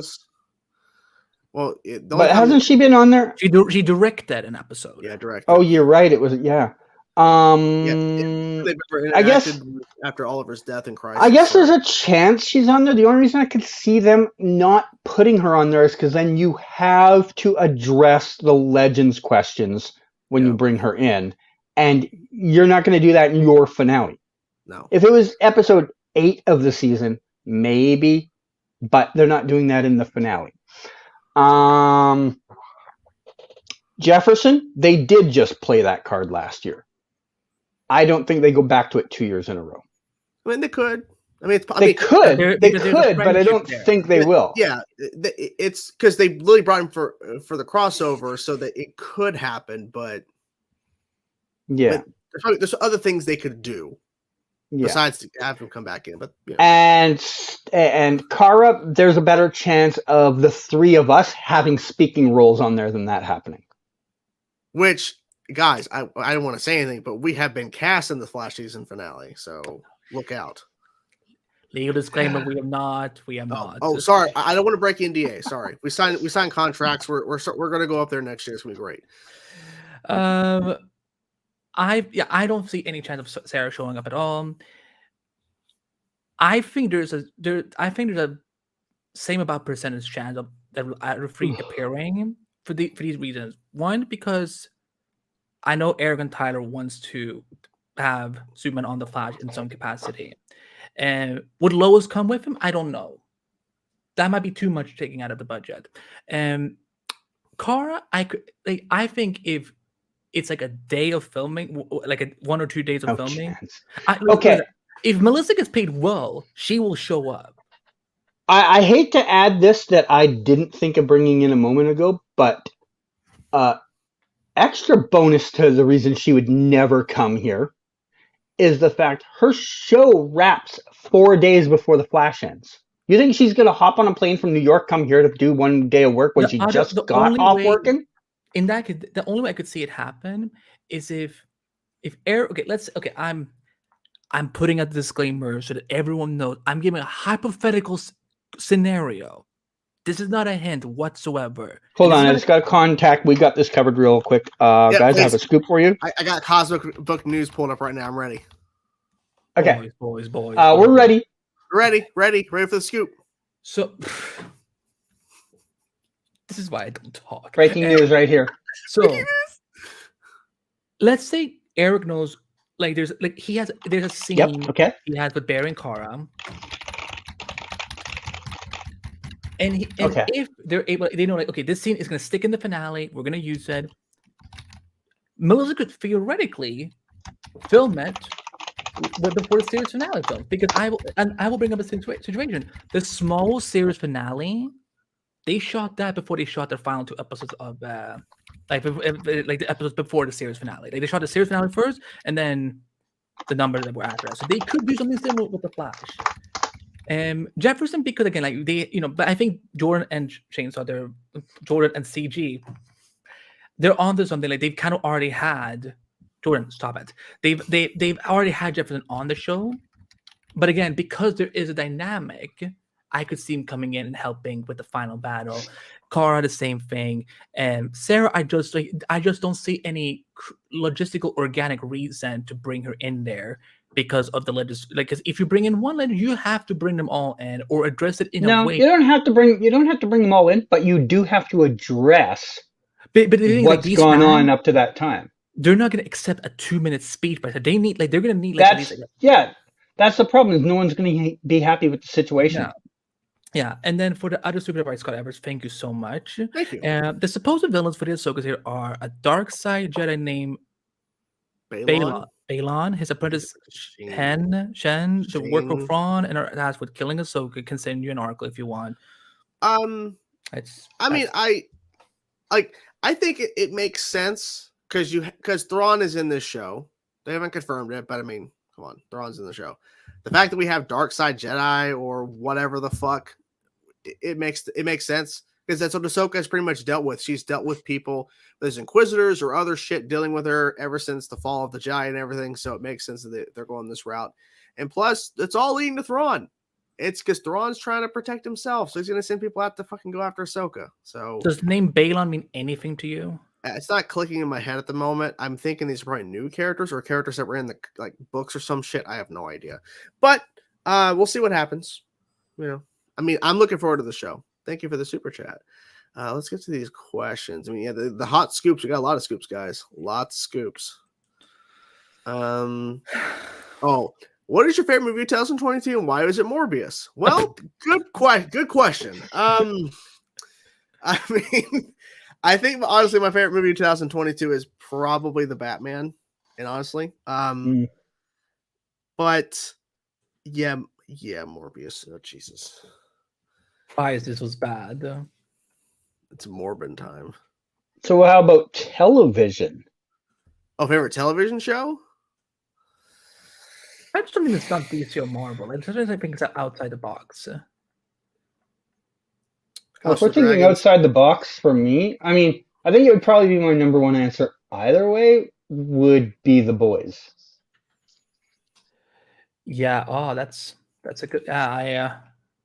I see, because I got into a lot of new TV shows this year, and I got into The Boys, I got into Wednesday, I got into I watched 11 seasons of Shameless in 1 month. Jesus, I'm not kidding you. Like in 1 month, I consumed 11 seasons of television. But I will do anything for Galovich. I did that. I don't think it was in 1 month. I think it took me like 2.5 months with Doctor Who when I first got into Doctor Who. You mean I like did. You don't mean like from the entire 50 from the years? start of the Eccleston era. Okay, good. Because I was like, Yeah. No, I didn't do like 1970s. No. would it even be streaming anywhere right now? I don't even know if they would. I think if you try hard enough, you can find places where you could band-aid together a collection of it. Band-aid together. Wow, that's a term. What was I gonna say? Like if I'm talking about new show that premiered this year, because the boys already been on. Like I had to just catch up to it. Shameless ended like 2 years ago. Wednesday, because that was a show. Because I don't know why Jordan doesn't remember telling me, but like Jordan. I remember we were in a phone call. He was like, I think you would actually like Wednesday. Because I'm like, I never really grew up on the Wednesday. Addams Family? Addams Family, yeah. But then I watched it. I'm obsessed with Wednesday. So, we have another super chat from Scott Edwards. I haven't answered the question. Oh, sorry. I haven't answered the question. Sorry. I got a couple of ones. I honestly don't know about the best. I think it's either between House of the Dragon season 1 and Cobra Kai season 5. But couple runner-ups. 1899 from the creators of Dark on Netflix, fantastic. The Orville season 3, love that to death. I think that's it. Because there's so much that came out this year, like so much stuff, and obviously a lot of stuff I didn't catch up on or whatever. But yeah, I'm gonna have to go with either Cobra Kai season 5 or House of the Dragon season 1. But yeah, super chat. Okay, yeah, let's get to the super chat. Sorry, fans can decide what's canon to them. So I do not consider the sequel trilogy canon. Agree? Could there be 2 timelines, one with Ahsoka and one without? No. You, I get your point. Fans get to decide what's canon and what's not. Because you technically can believe what you want, but the unfortunate truth is that it's canon. You can't change it. And trust me, I want it to be changed because there was no fucking plan for the sequel trilogy. It was just like, whatever you want to do, JJ. Whatever you want to do, Ryan. Whatever you want to do, JJ, now that you're back. Or you want to retcon some shit from 8 and stuff and make your own version of 8 and 9 and 9? Sure, go for it. So, no, there is not 2 timelines, and they're not going to create 2 timelines. I'm sorry. I understand your point. Ain't going to happen. Gotta let that stuff go. I'm sorry. And yes, we did see Wednesday, and that was also a very good show from this year. And yeah, I've seen a lot of people talking about it, and they all talk positively about it. So yeah, you need to watch it if you haven't seen it. And the thing is, too, I think as of today, I think it's still shot back up to number 1 on Netflix, which is crazy. The bug of season 2, bro. And it came out on the 23rd of November, I think. So it went down. And now it's back to number 1 again. It's crazy. Like, literally, there's new stuff coming out now that you would think would take over, like The Witcher Blood Origin, which is getting destroyed online. But that was number 1 for a day on Christmas, and now the Wednesday's back as number 1. That's crazy. The fuck Netflix? What the fuck is season 2 at? I don't. That's a big. It's probably got a lot to do with like schedules, and they don't know if like this is going to line up with this. Well, which by the way, Sandman was amazing, but like it's like. We lived in a time where like Daredevil got picked up for season 2 like a day after season 1 aired. Stranger Things, like how many times have they been renewed so quickly? And Cobra Kai, I don't understand why are we not. I think season 5 was confirmed for Stranger Things before. The only other thing I can say about it, is maybe they didn't expect this to be as big of a hit as it was, so they didn't have things lined up yet. I think it's a mixture of Netflix is having to re-strategize how they go about making projects because they've been losing subscribers, they've been losing money, and they just kept renewing shit for a number of years. And now we're seeing a completely different shift. They're canceling shit left and right. So if you're not a massive hit for a very long time, you're not getting picked up again. I mean, literally, even if you are a massive hit, they will cancel you if they think that that is subscribers. Yeah, because like Stranger Things isn't that ending, and that's like one of their top 3 shows. Yeah, and they're actually giving them their own way to conclude without just canceling outright or whatever, or telling them, by the way, this year last season. They looked at it and they're like, okay, well, we've juiced this lemon, and there's nothing left of it. Throw it away. Now, to Fernando's comment here, my hot take is Ryan Johnson should have helmed the sequel trilogy. So all of the sequel trilogy, I would say yes if it was planned. Oof. That's probably the biggest issue with all the sequel trilogy is the fact that it wasn't planned.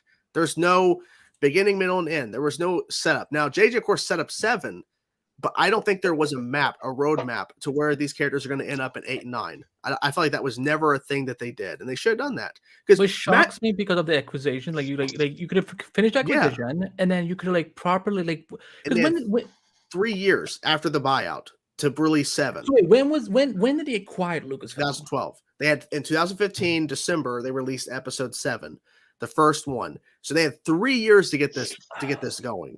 They had 3 years. And the thing is, imagine, and here's my example. Imagine if Marvel Phase 1 didn't have a plan. Just whoever director came in, do what you want.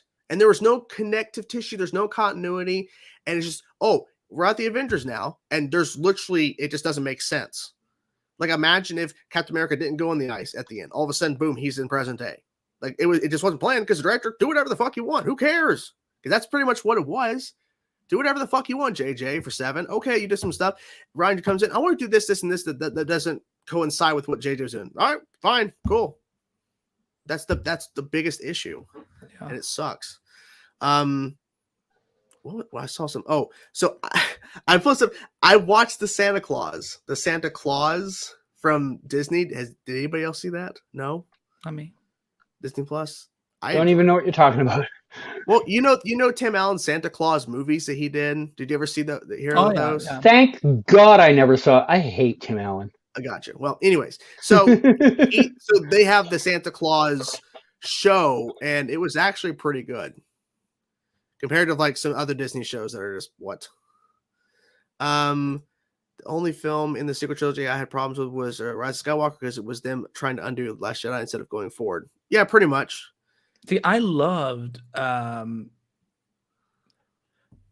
wait, The Last Jedi, that's episode 8, right? Yeah, 8. And then never mind what I say. Yeah, the Rise of Skywalker is. That's where I feel like, okay, Ryan Johnson should have just done episode 9 at that point.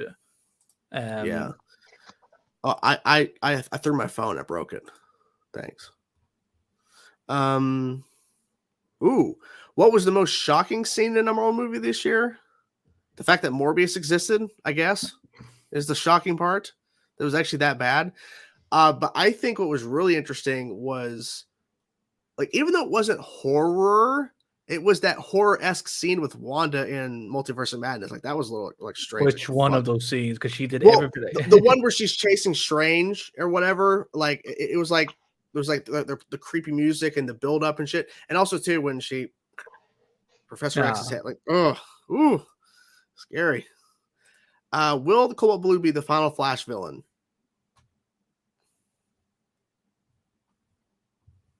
I don't know. Ask CG. He would know. He's shooting photos. He would know. I haven't seen a set since the Goldface set. The best set ever. I mean, you literally peaked. You literally peaked on your Flash set for this year. Yeah. That's the way to end out. Imagine they did another set after that. It's not as cool. It's not as cool. Unless he was there too. Iris dying? Who cares? Yeah, I saw Goldface. I saw Daddy likes the fucking metal. My year is done. And he was there with Jacob Birch. Could you imagine a greater duo? No one. Right. I'm surprised you walked away. I'm surprised you were able to leave and not, lose your mind over how great that was.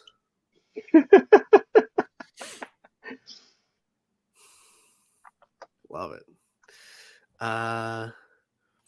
What do you think will be some of the DC films James Gunn will announce in January? Superman, yeah. Batman. You think we're getting Batman in the short part of the slate? Yeah. I think you got to set up some of the heavy hitters, not all. You got to set up some, and then you got to also introduce some of the lesser knowns. I won't be surprised if it's Superman, Batman, probably not in this order, but Superman, Batman, maybe Jonah Hex. He did post that photo. Why would he post a photo of Jonah Hex for no reason?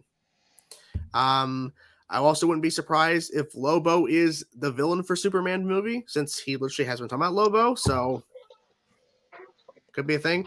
And I don't know about Wonder Woman because, the only reason why I don't know, because we officially don't know about Gal being done. So unless that comes out in the next couple of days, that Gal makes a post with the black and white image and the text saying, I've talked with James Gunn and we're not, it's like so specific, a black and white image. Well, like that's what it is. Henry Cavill did it. Freaking The Rock. I'm waiting for when Zachary Levi comes forward. Guys, I was wrong. I actually am leaving. And if Jason Momoa does the same thing, I'm waiting for the Gal post because it just came out where Gal supposedly is in Fast 10. She's coming back to that franchise. So I'm just waiting for the announcement. And I'm guessing the reason why it hasn't is because I don't think James has actually talked to anybody else yet. It is the holidays. There's been a span of time. So I'm betting it starting in January, probably a couple days into January, we're going to hear about more of people going, well, talk to James Gunn, not moving forward. Probably expecting, I already have, told Andy, I have tweets ready to go when these announcements come out. It's pretty. I think Superman, Batman, and Wonder Woman, whether it's Gal or not, we will see. I think there will be something with Harley Quinn. I wouldn't be shocked if Margot is still doing that. Harley and Joker, or just Harley? I think just Harley, because I don't really think James Gunn has that much interest in the Joker in that way, and I think he knows that it's based on how Margot has talked about the Joker. I think she is also kind of like, because she's not really that interested either in seeing that side. I think we will have a definitive answer if because if we're talking lesser known, I could see someone like Black Canary that because that movie could theoretically still move forward. And I'm kind of just hoping Blue Beetle is somehow part of that universe, because that's the movie you could technically make start off the DC universe from. And then I think like a lesser known character I think none of us are expecting. But like I think that is I think it's kind of been in media, but hasn't been too much media where like there's like enough of an interest where like they could do something.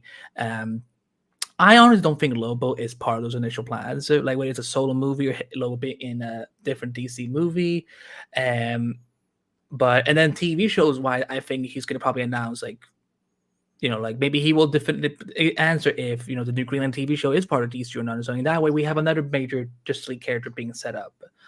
So, and I think too, well, obviously, Canada's want to know your answer, but I think they're hopefully going to have, since they are doing Elseworld stories, like they're developing stuff outside of the DCU, that there will be a specific way to tell what project is what. Like, is it under this banner? Is it under Elseworlds?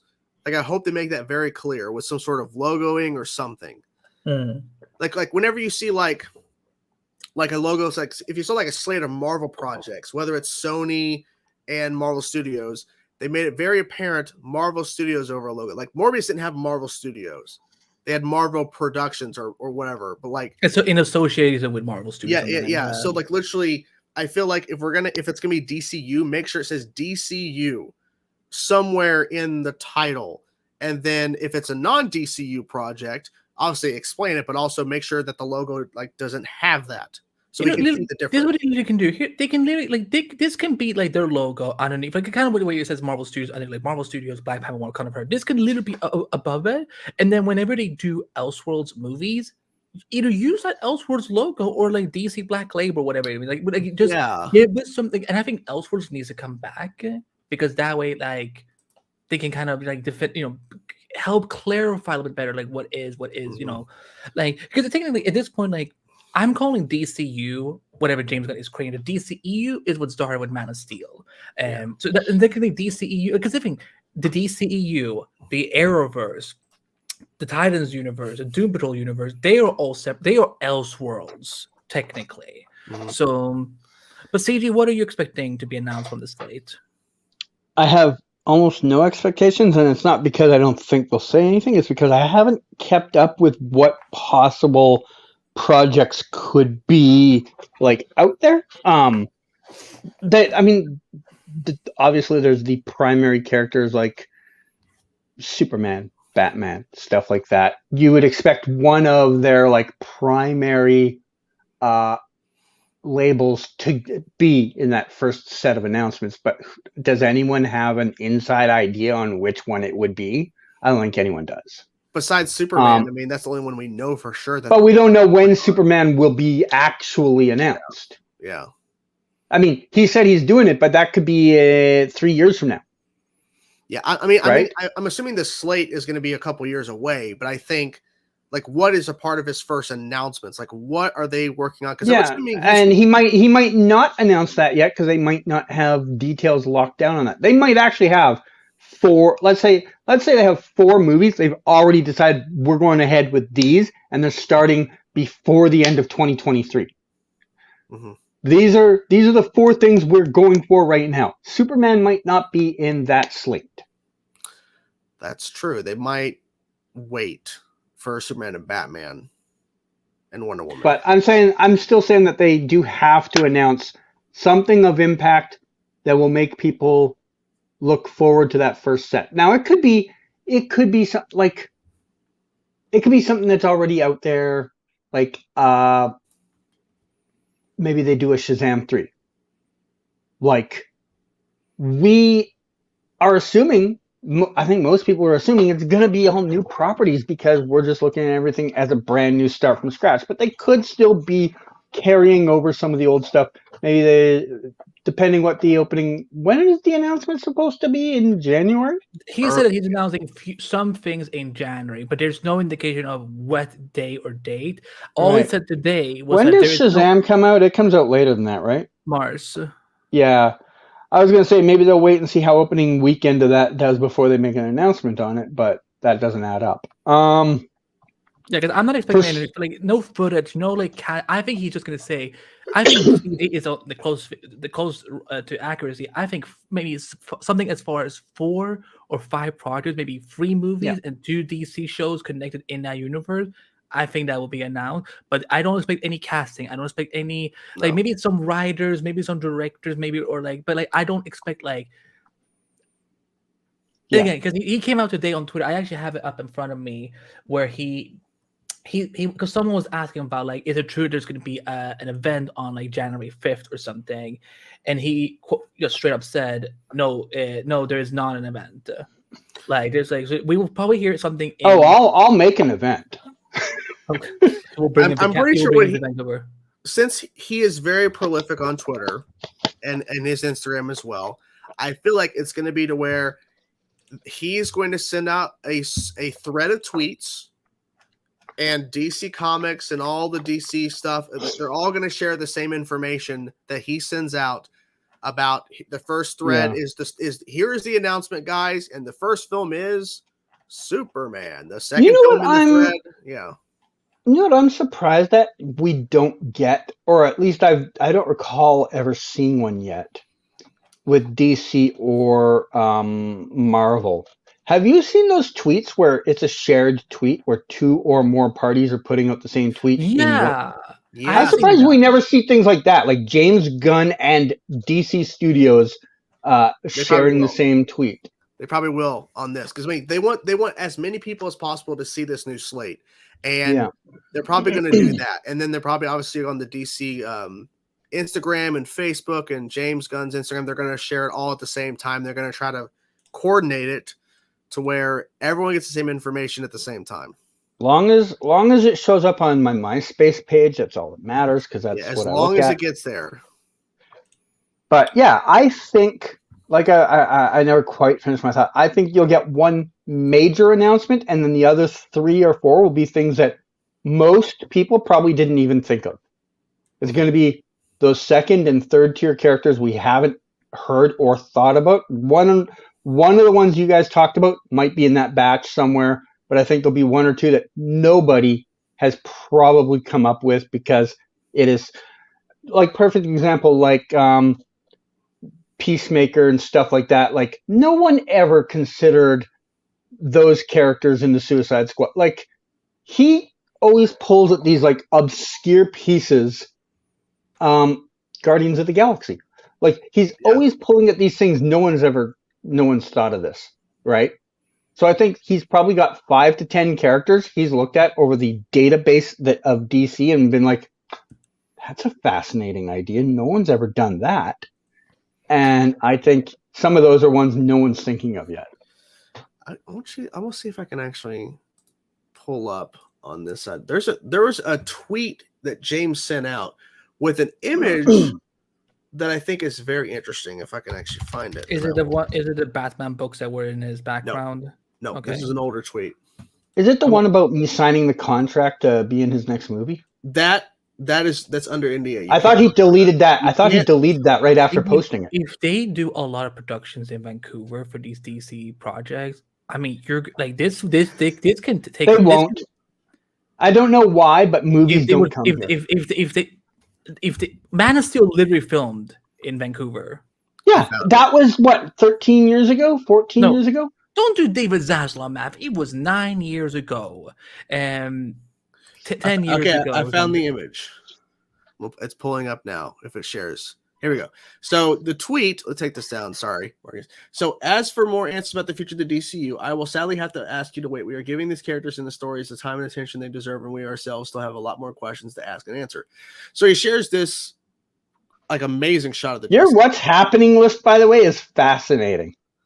Yeah, I don't know. Why are Gotham, Ezra Miller, and Legends of Tomorrow on there today? I don't pay attention to that shit. I don't know. But in terms of, I cannot do another Ezra Miller's news story at this point. I'm done with.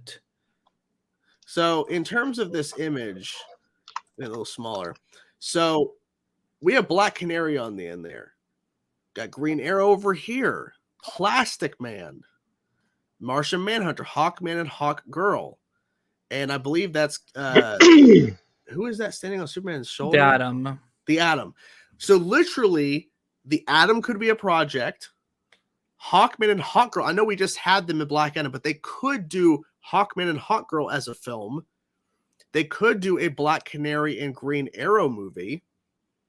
Just saying, because the easy choice, yes, Superman, Wonder Woman, Batman. Obviously, we're getting a Flash movie next year. What about the Atom? What about the Green Arrow and Black Canary, or even just a Black Canary film? But I feel like they can just take the Black Canary that's in the works and working Green Arrow there. If they're even still going forward with her, I doubt. I mean, they're not going to be. I don't think they'll be using her. Unfortunately, I don't know. Who knows? We don't know. We have no answers. All we know is certain people that are not continuing. Who knows? But like him sharing this image is not accidental. It was very particular. I feel like some of these characters are going to be popping up in projects. And I'm not saying this is going to be the Justice League roster in the DCU, but it's probably going to be pretty close to this. It's not going to be. I agree with what is saying. No, not this one. This was what Fernando said. Sorry, I think Gunn just picked it in because it looks. I don't know. Because again, he posted Kingdom Come. He's like that's the thing. I think. Well, yeah, that's true.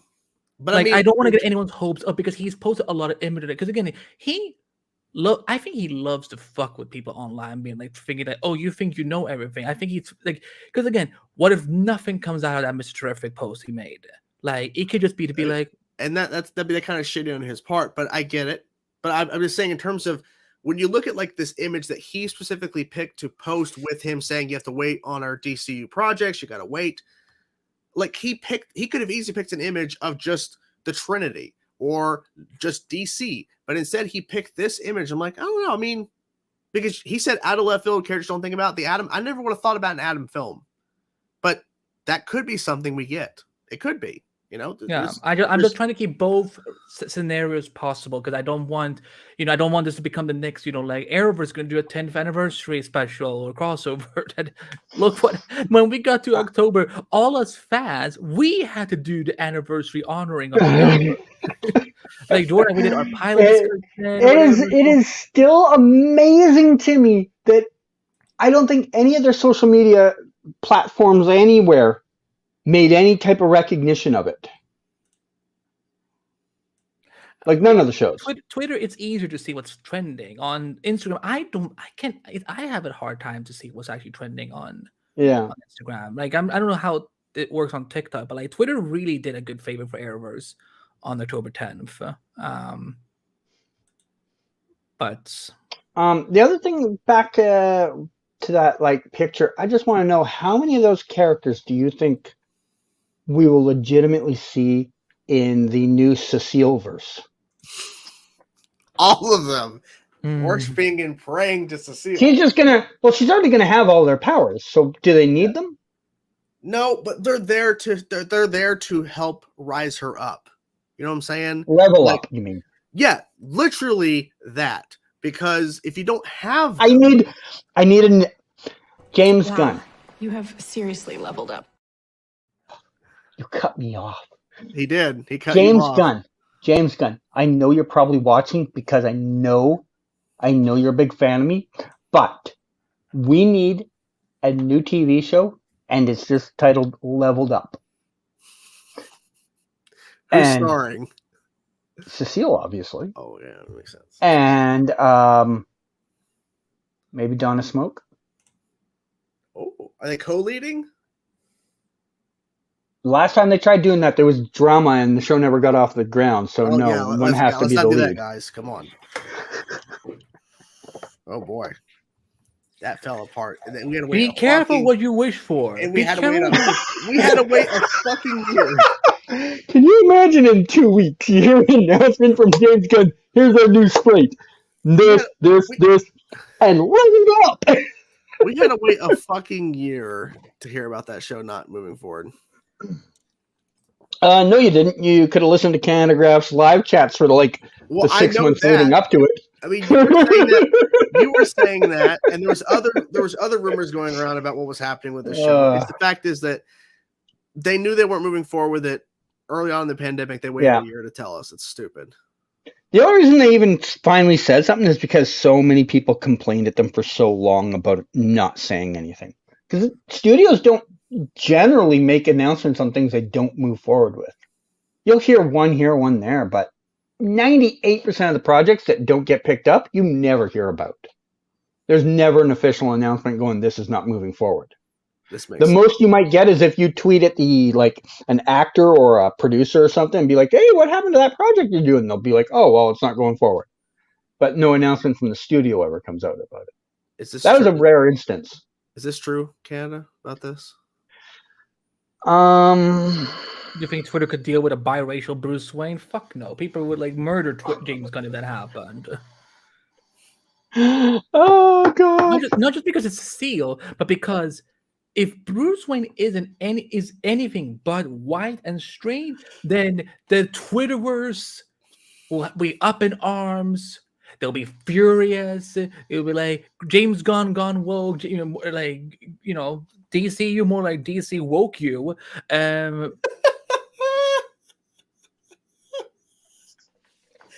the fucking stupidest thing I've ever heard in my life. DC woke you. And yet, I am sure, I am 1,000,000,000% sure if I were to look up that term right now, someone's used it somewhere.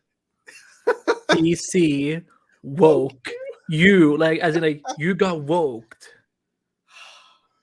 I am 1,000,000,000% sure that term has been used at some point somewhere by someone. That is a stupid. Let me see. What other questions do we have? Let's try answer something more because this is our last episode for 2022. What? You're not doing another one tomorrow? No, I'm dropping a YouTube video on my channel tomorrow that is basically just me, a compilation. Whoa! Who said you could start making videos again, sir? Me, because I own my own channel. Whoa! Oh, I'm fucking dying. That was so funny. Yeah, it's a flash. We do not need the competition. It's fucking I got demonetized. Don't worry. That's even worse. You're taking views away from us for nothing. It's my own videos. Okay. Oh my god. Oh my god. Okay, boys, can you boys? DCU. Okay, wait. No, okay. Can I just make my plug? Can I just make my plug, and then we can do whatever. Tomorrow I'm dropping a video. It's kind of like a check-in video with me where I kind of talk about what I'm thinking of doing with my channel going forward. But also it's kind of just me opening up a little bit about the Flash. No, there won't be any scoops or spoilers. There won't be any hints. I know people be thinking any time I post about the Flash, they're like, oh, he says that now, guys, but tomorrow he's gonna drop the big one about the Chegra baby. I have only 2 spoilers about Shalegra and about Chester and Allegra. Chegra, you can say it properly. It's Shalegra. So I'm dropping a video tomorrow on my YouTube channel. I'm posting it in the chat. It's basically like me just reflecting on the Flash. It's coming to an end, and a compilation of my favorite interview moments with the cast and crew, whatever, over the years. And there might be including some clips that I've never published before. So, wait, which part? The timing of that, guys, is that now? But watch, he's gonna announce the fucking check rip, baby. I think I broke Jordan. That's so fucking stupid. He's gonna break the scoop about a check rip, baby. We'll be right back after these following messages. I think that you leave a trail of bodies every damn place that you go. Oh, Fernando's comment is the best. The most forced fucking relationship in that goddamn show. Could you imagine if they had a baby and they named it Check? Can you imagine?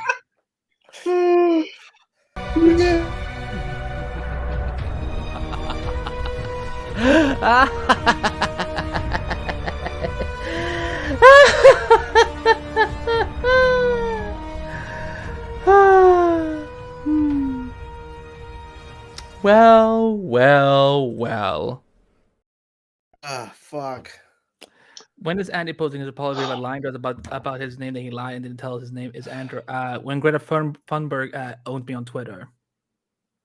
Hold on, let me tweet at Greta and tell her about. No, never mind. Tell her about the check rip, baby. I'm just gonna tell her you didn't recycle your pizza boxes.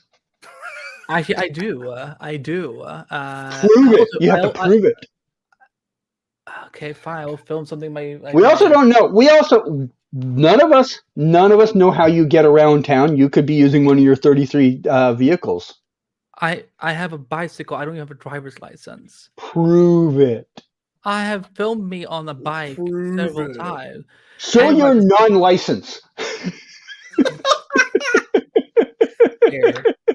Oh, okay.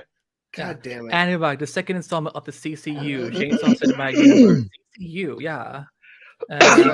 Let's see if we have any like serious questions. You all you broke the chat.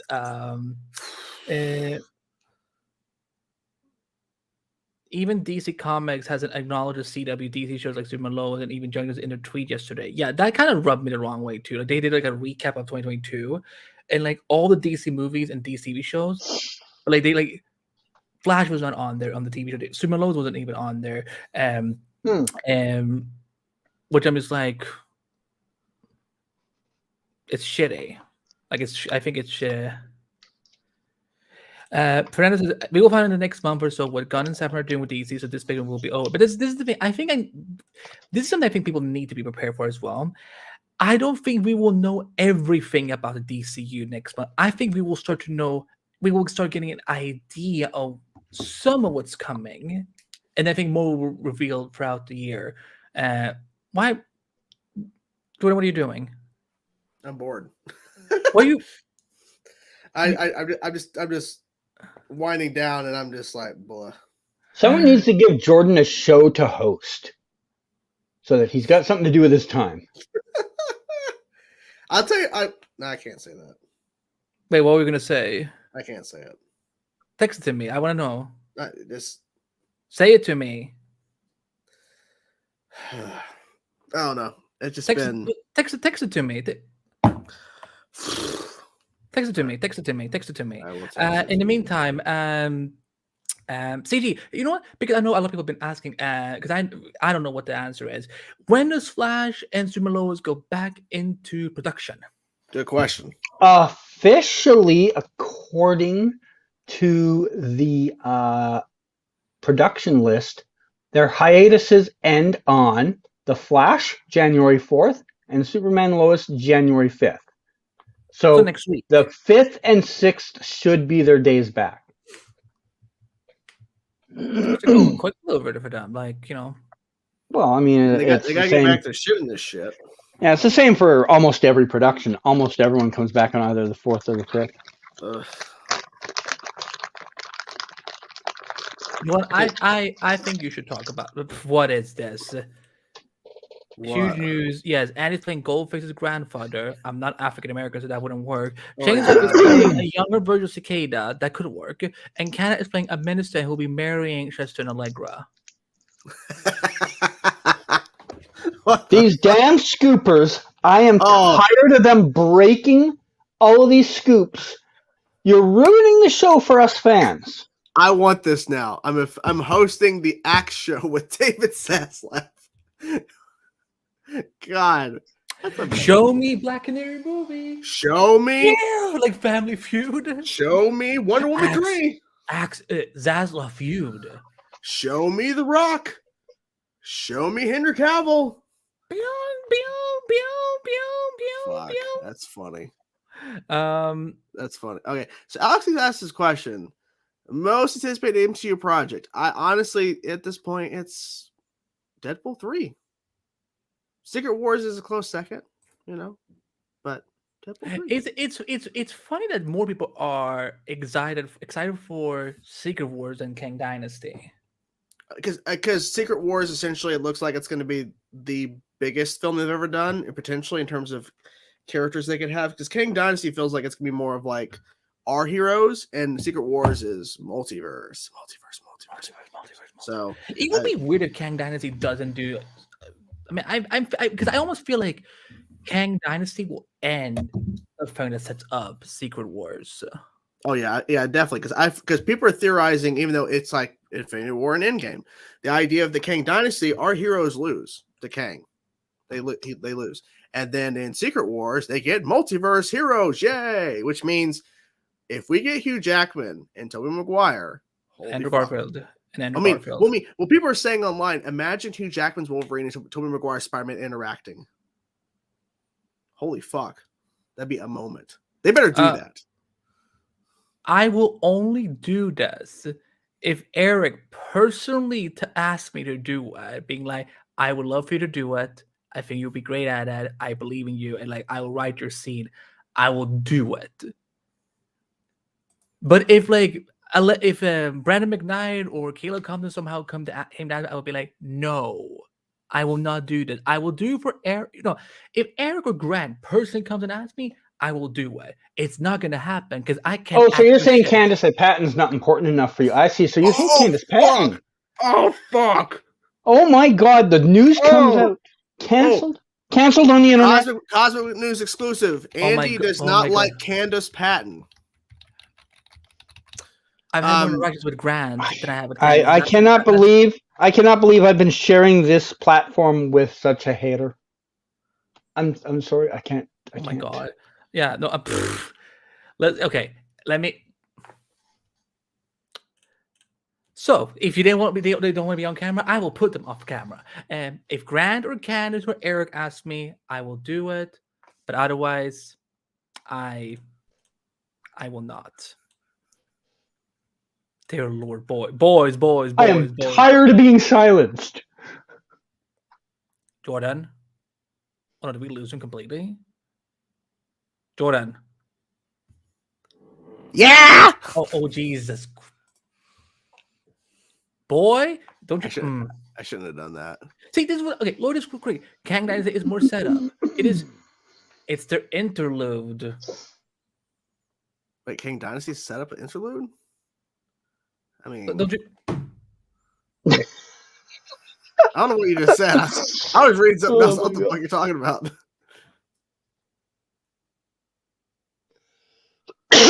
Did we lose Andy? Yeah, he died. Rip.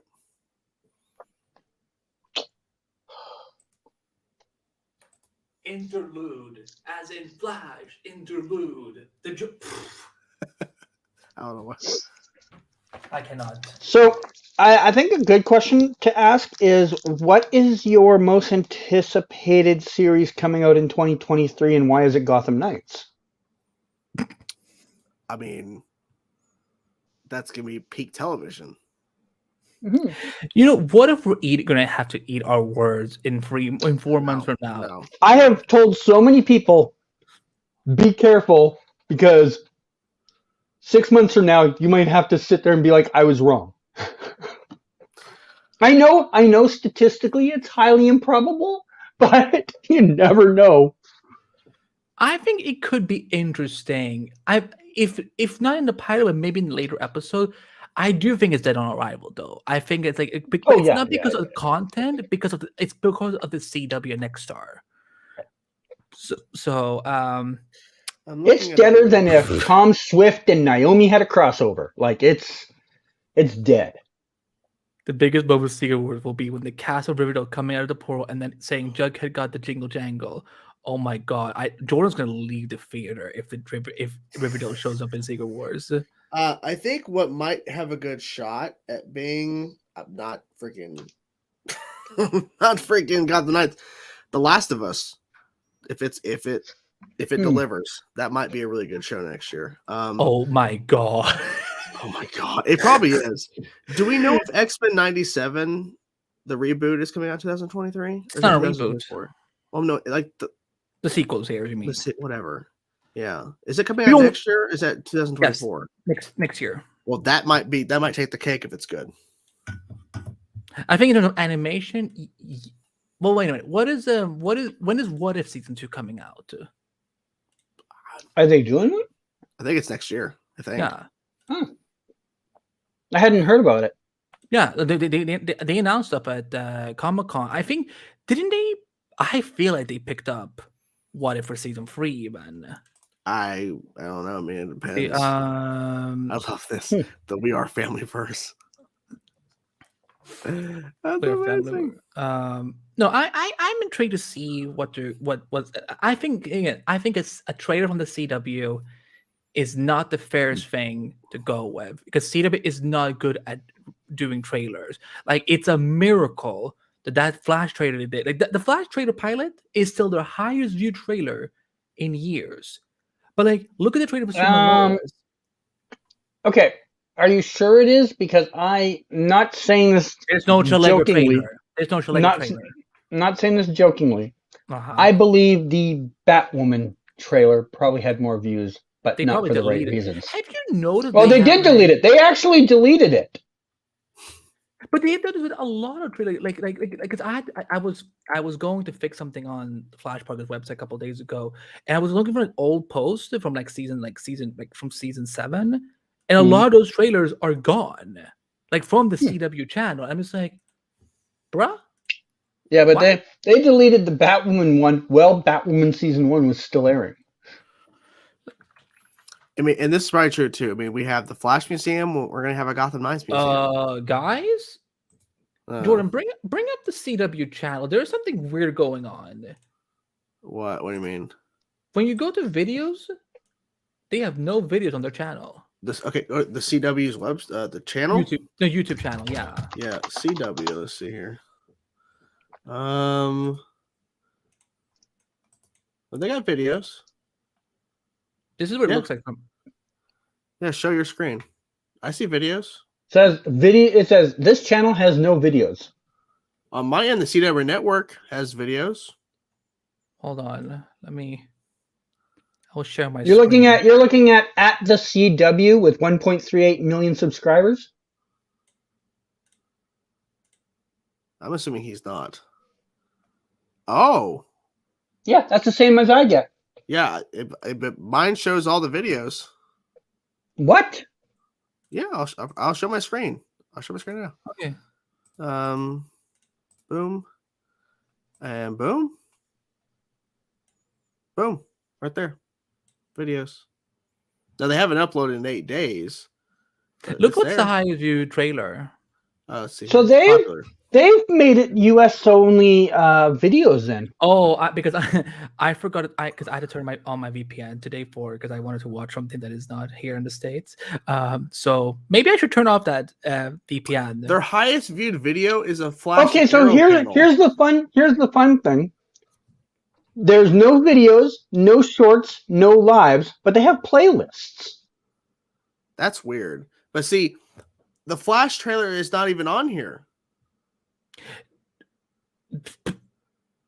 They must have removed it. No. So here's a double fun thing. The playlists have on them 16 videos, 135, 52, 19. But when I go to click on the list, says 135 unavailable videos are hidden. They did not fucking delete it. They probably privated it. It's not popping up. I type in the Flash season 1 trailer. It's not coming up. Why the fuck would they do that? Oh my god, look at that fucking picture. Felicity and Barry fucking kissing in that fucking top one. God, you fucking assholes. Can we watch that like as a fun little reaction, or will you get in trouble? I'll get in trouble. Okay, then let's not do it. WB now with Discovery, they're fucking taking down. They're fucking claiming shit left and right now. Fucking pricks. Whoa, wait. Let's talk about this before we wrap up. Like, wait, what is the drama? Like, what is the drama? Well, essentially, what it is for a last number of years, whenever something has been claimed by Warner Brothers TV or even Warner Brothers Pictures, but more specifically TV, whether it's Flash, Arrow, whatever, any DC properties, it gets claimed. I can dispute claiming fair use, and it will get released, and I can monetize. Well, last number of months, Warner Bros. Television have been hitting videos, and they do not release the claims when I dispute claiming fair use, and it's a reaction video. They don't release it, and I haven't said this publicly because it happened a little bit ago, and I really just didn't want to get into it because it's really frustrating. So I'm trying to figure out if I need to do something or if no one even really cares. But out of nowhere, they hit my let me actually pull my email so I can actually verify this. Pull over here. They actually blocked my Arrow season 8 premiere reaction, and I disputed it, and they did not release it. I think it's still blocked on the channel. So that video is now non-viewable. And they've been hitting shit randomly out of nowhere. Let's see. So out of nowhere on December 19th, I got hit with my Supergirl season 3 premiere Girls Still reaction got claimed out of nowhere. And it was a manual review out of nowhere. And then out of nowhere as well, on the same day, within the same minute, they hit Legends of Tomorrow, Season 2, Episode 17. And that was years ago. Flash Season 4 premiere got blocked. I think I disputed that, actually. But I think they refuted it or something. Yeah. And then immediately when my reaction went up for the Flash Season 9 trailer, immediately got claimed. So wait, what are you gonna do? What are you gonna do for these seasons then? Like, this has been going on for a few months too, though, because I just had to look it up now. Akasan actually got a strike against this channel from them back in September for old content, like not even a claim, an actual strike. And this has been going on for a while. I warned everybody the night that I heard that happen. I put out a tweet about it, just like telling everyone, like, be warned. This is the new WB. This is Discovery looking for every penny they can get. Yep. They do not care that you are not stealing from them. They see it as we can like steal from you. If we can add to our bank account, it doesn't matter. So wait a minute. So House of the Dragon, has anything happened to your videos on that, Jordan? Nope. My videos have been fine. Other people have had issues with House of the Dragon, but that's home box office, which is HBO, and I've had home box office claim. It's sort of saying that because it's HBO, but that's what their actual title is whenever it comes to claims. They've claimed some trailer reactions, which is odd because it's marketing purposes, but whatever. But they've claimed that. But when it came to episodes, I never had an issue. And I think it's because of how I edited it. But my only thing that I can think of, and I'm actually going to show an example. Let me find actually an example. Even though this is not the same. This is obviously not the same show, but it's the concept of how it's going to be edited. Oh Jesus, that's fucking playing music. Let me actually go to a part. Okay, there's that. Let me actually, I'm not going to full screen. but I will show you. Like this was my thinking. I've actually done this for. I've actually done this more recently. Other reactors do it too, and it's this right here. It is this way of editing here with the oval, an oval overlay on the footage, because I'm able to cover the footage slightly. It's not completely showing exactly.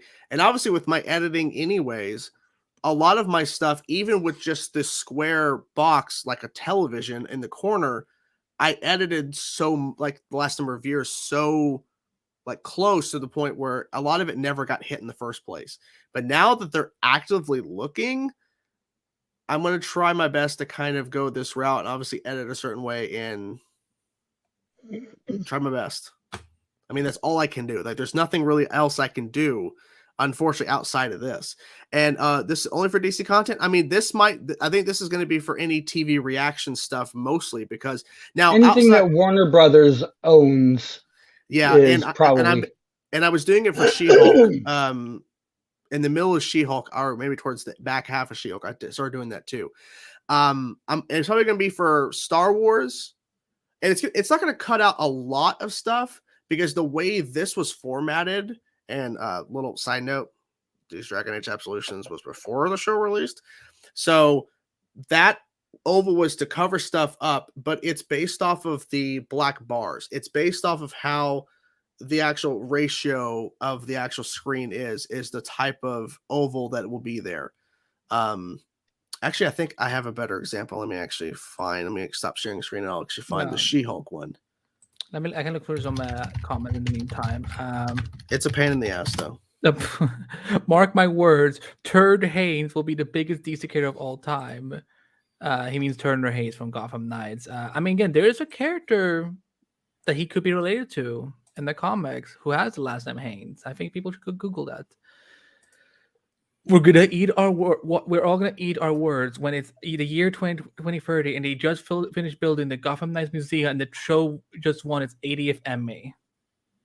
I don't think it's possible for them to win 80 Emmys in 7 years. So, yeah, challenge accepted. They're gonna win best comedy, best drama, best actor in both, best actress in both, best writers, best producers, best directors, best showrunners, best network executive, best trailer reaction, like reactions to a trailer from social media, best costume design, best set pieces, best catering, best trailers that the actors sit in between breaks.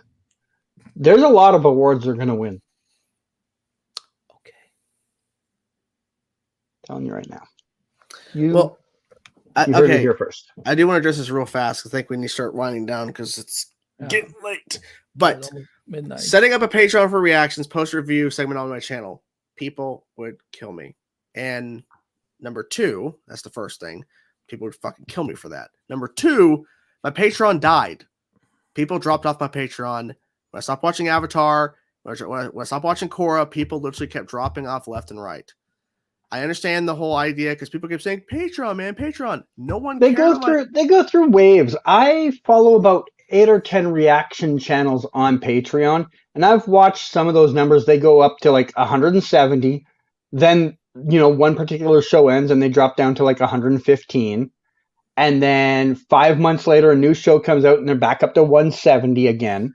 Yeah, and the thing is, I just don't like, especially now over the last couple of months, and now especially the last couple of weeks, in terms of how I want to structure my time. I don't have the time for Patreon because the idea for Patreon was literally to have full reactions up there, to give something more. So this idea of posting reactions to Patreon for the Flash, I get it, but it's not going to justify me. Because there's not going to be a lot of people that are willing to sign up for Patreon to do that.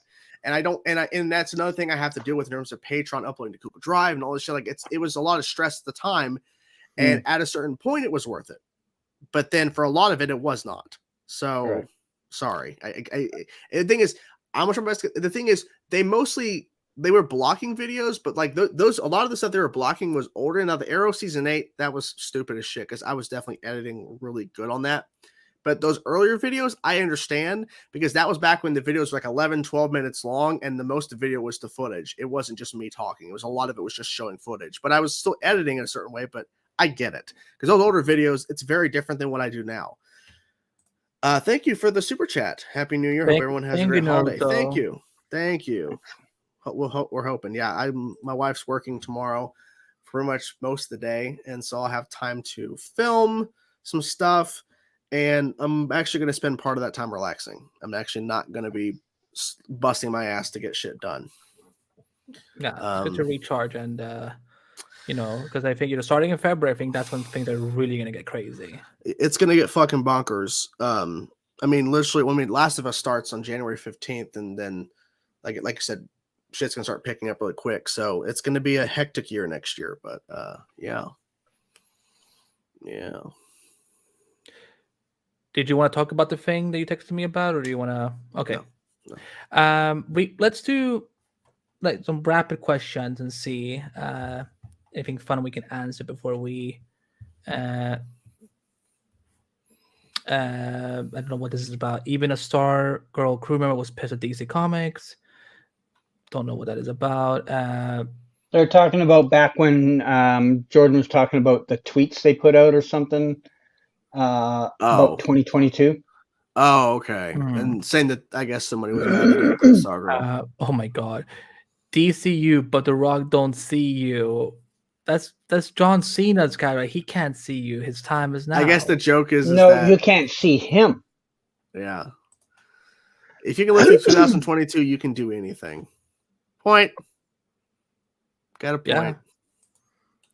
Yeah. Let's see. Well, thank you guys so much for everyone showing up tonight, and it's been a great. I think it's been a great first year for Endless Multiverse. We're still. I think I've said this to Jordan many times. I think we said it on air too, that we're still a show in progress. We're still evolving, learning to finding our foundation. But it's like like figuring out like what day should we stream Endless Multiverse, and like how many topics should we figure out. We're kind of starting to figure all that thing out, and now it's about the next graphic novel now for Endless Multiverse. You guys have you guys been picked up for season 2 yet? Yes. Well, I mean, it was a hard sell because the contract wasn't what we wanted. We had to fight for what we wanted. Yeah. To get next year signed. Yeah. David Zaslav was just like, Andy, you need to twerk for me before I sign anything, and I gave the worst twerk dance of all mankind. Yeah, because I can't twerk for shit. Only time I ever twerked properly apparently was when I was drunk at my senior party, but I don't even remember that. So I was like, so I guess I can dance properly when I'm drunk.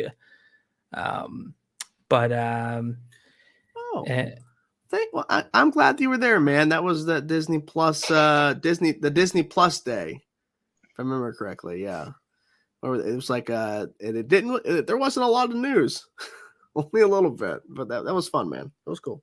But we've talked about like trying to maybe do a live stream sometime at some point, like where we can like try and engage more with the viewers. Yeah.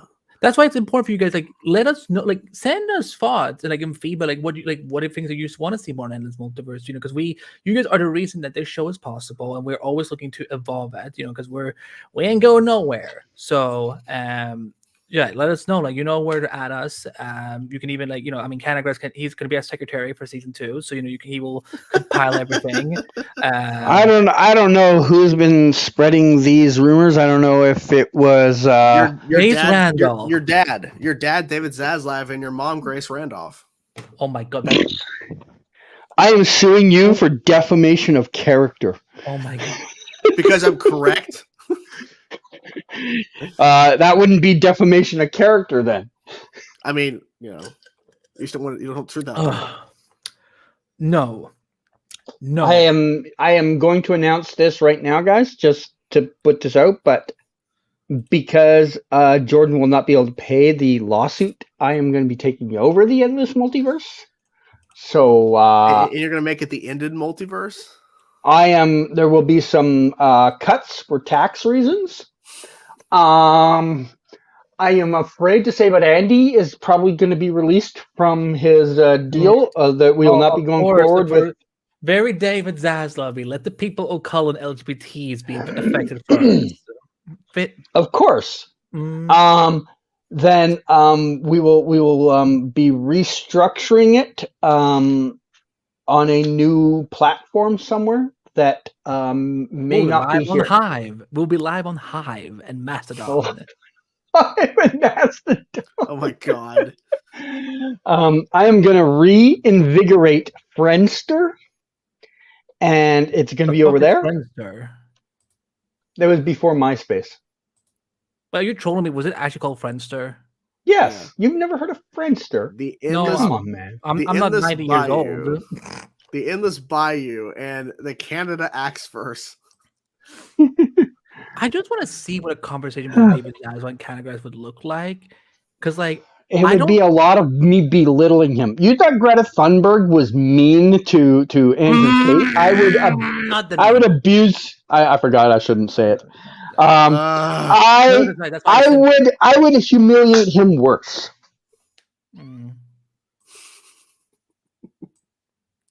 Kind of taking over the multiverse. That would be fun.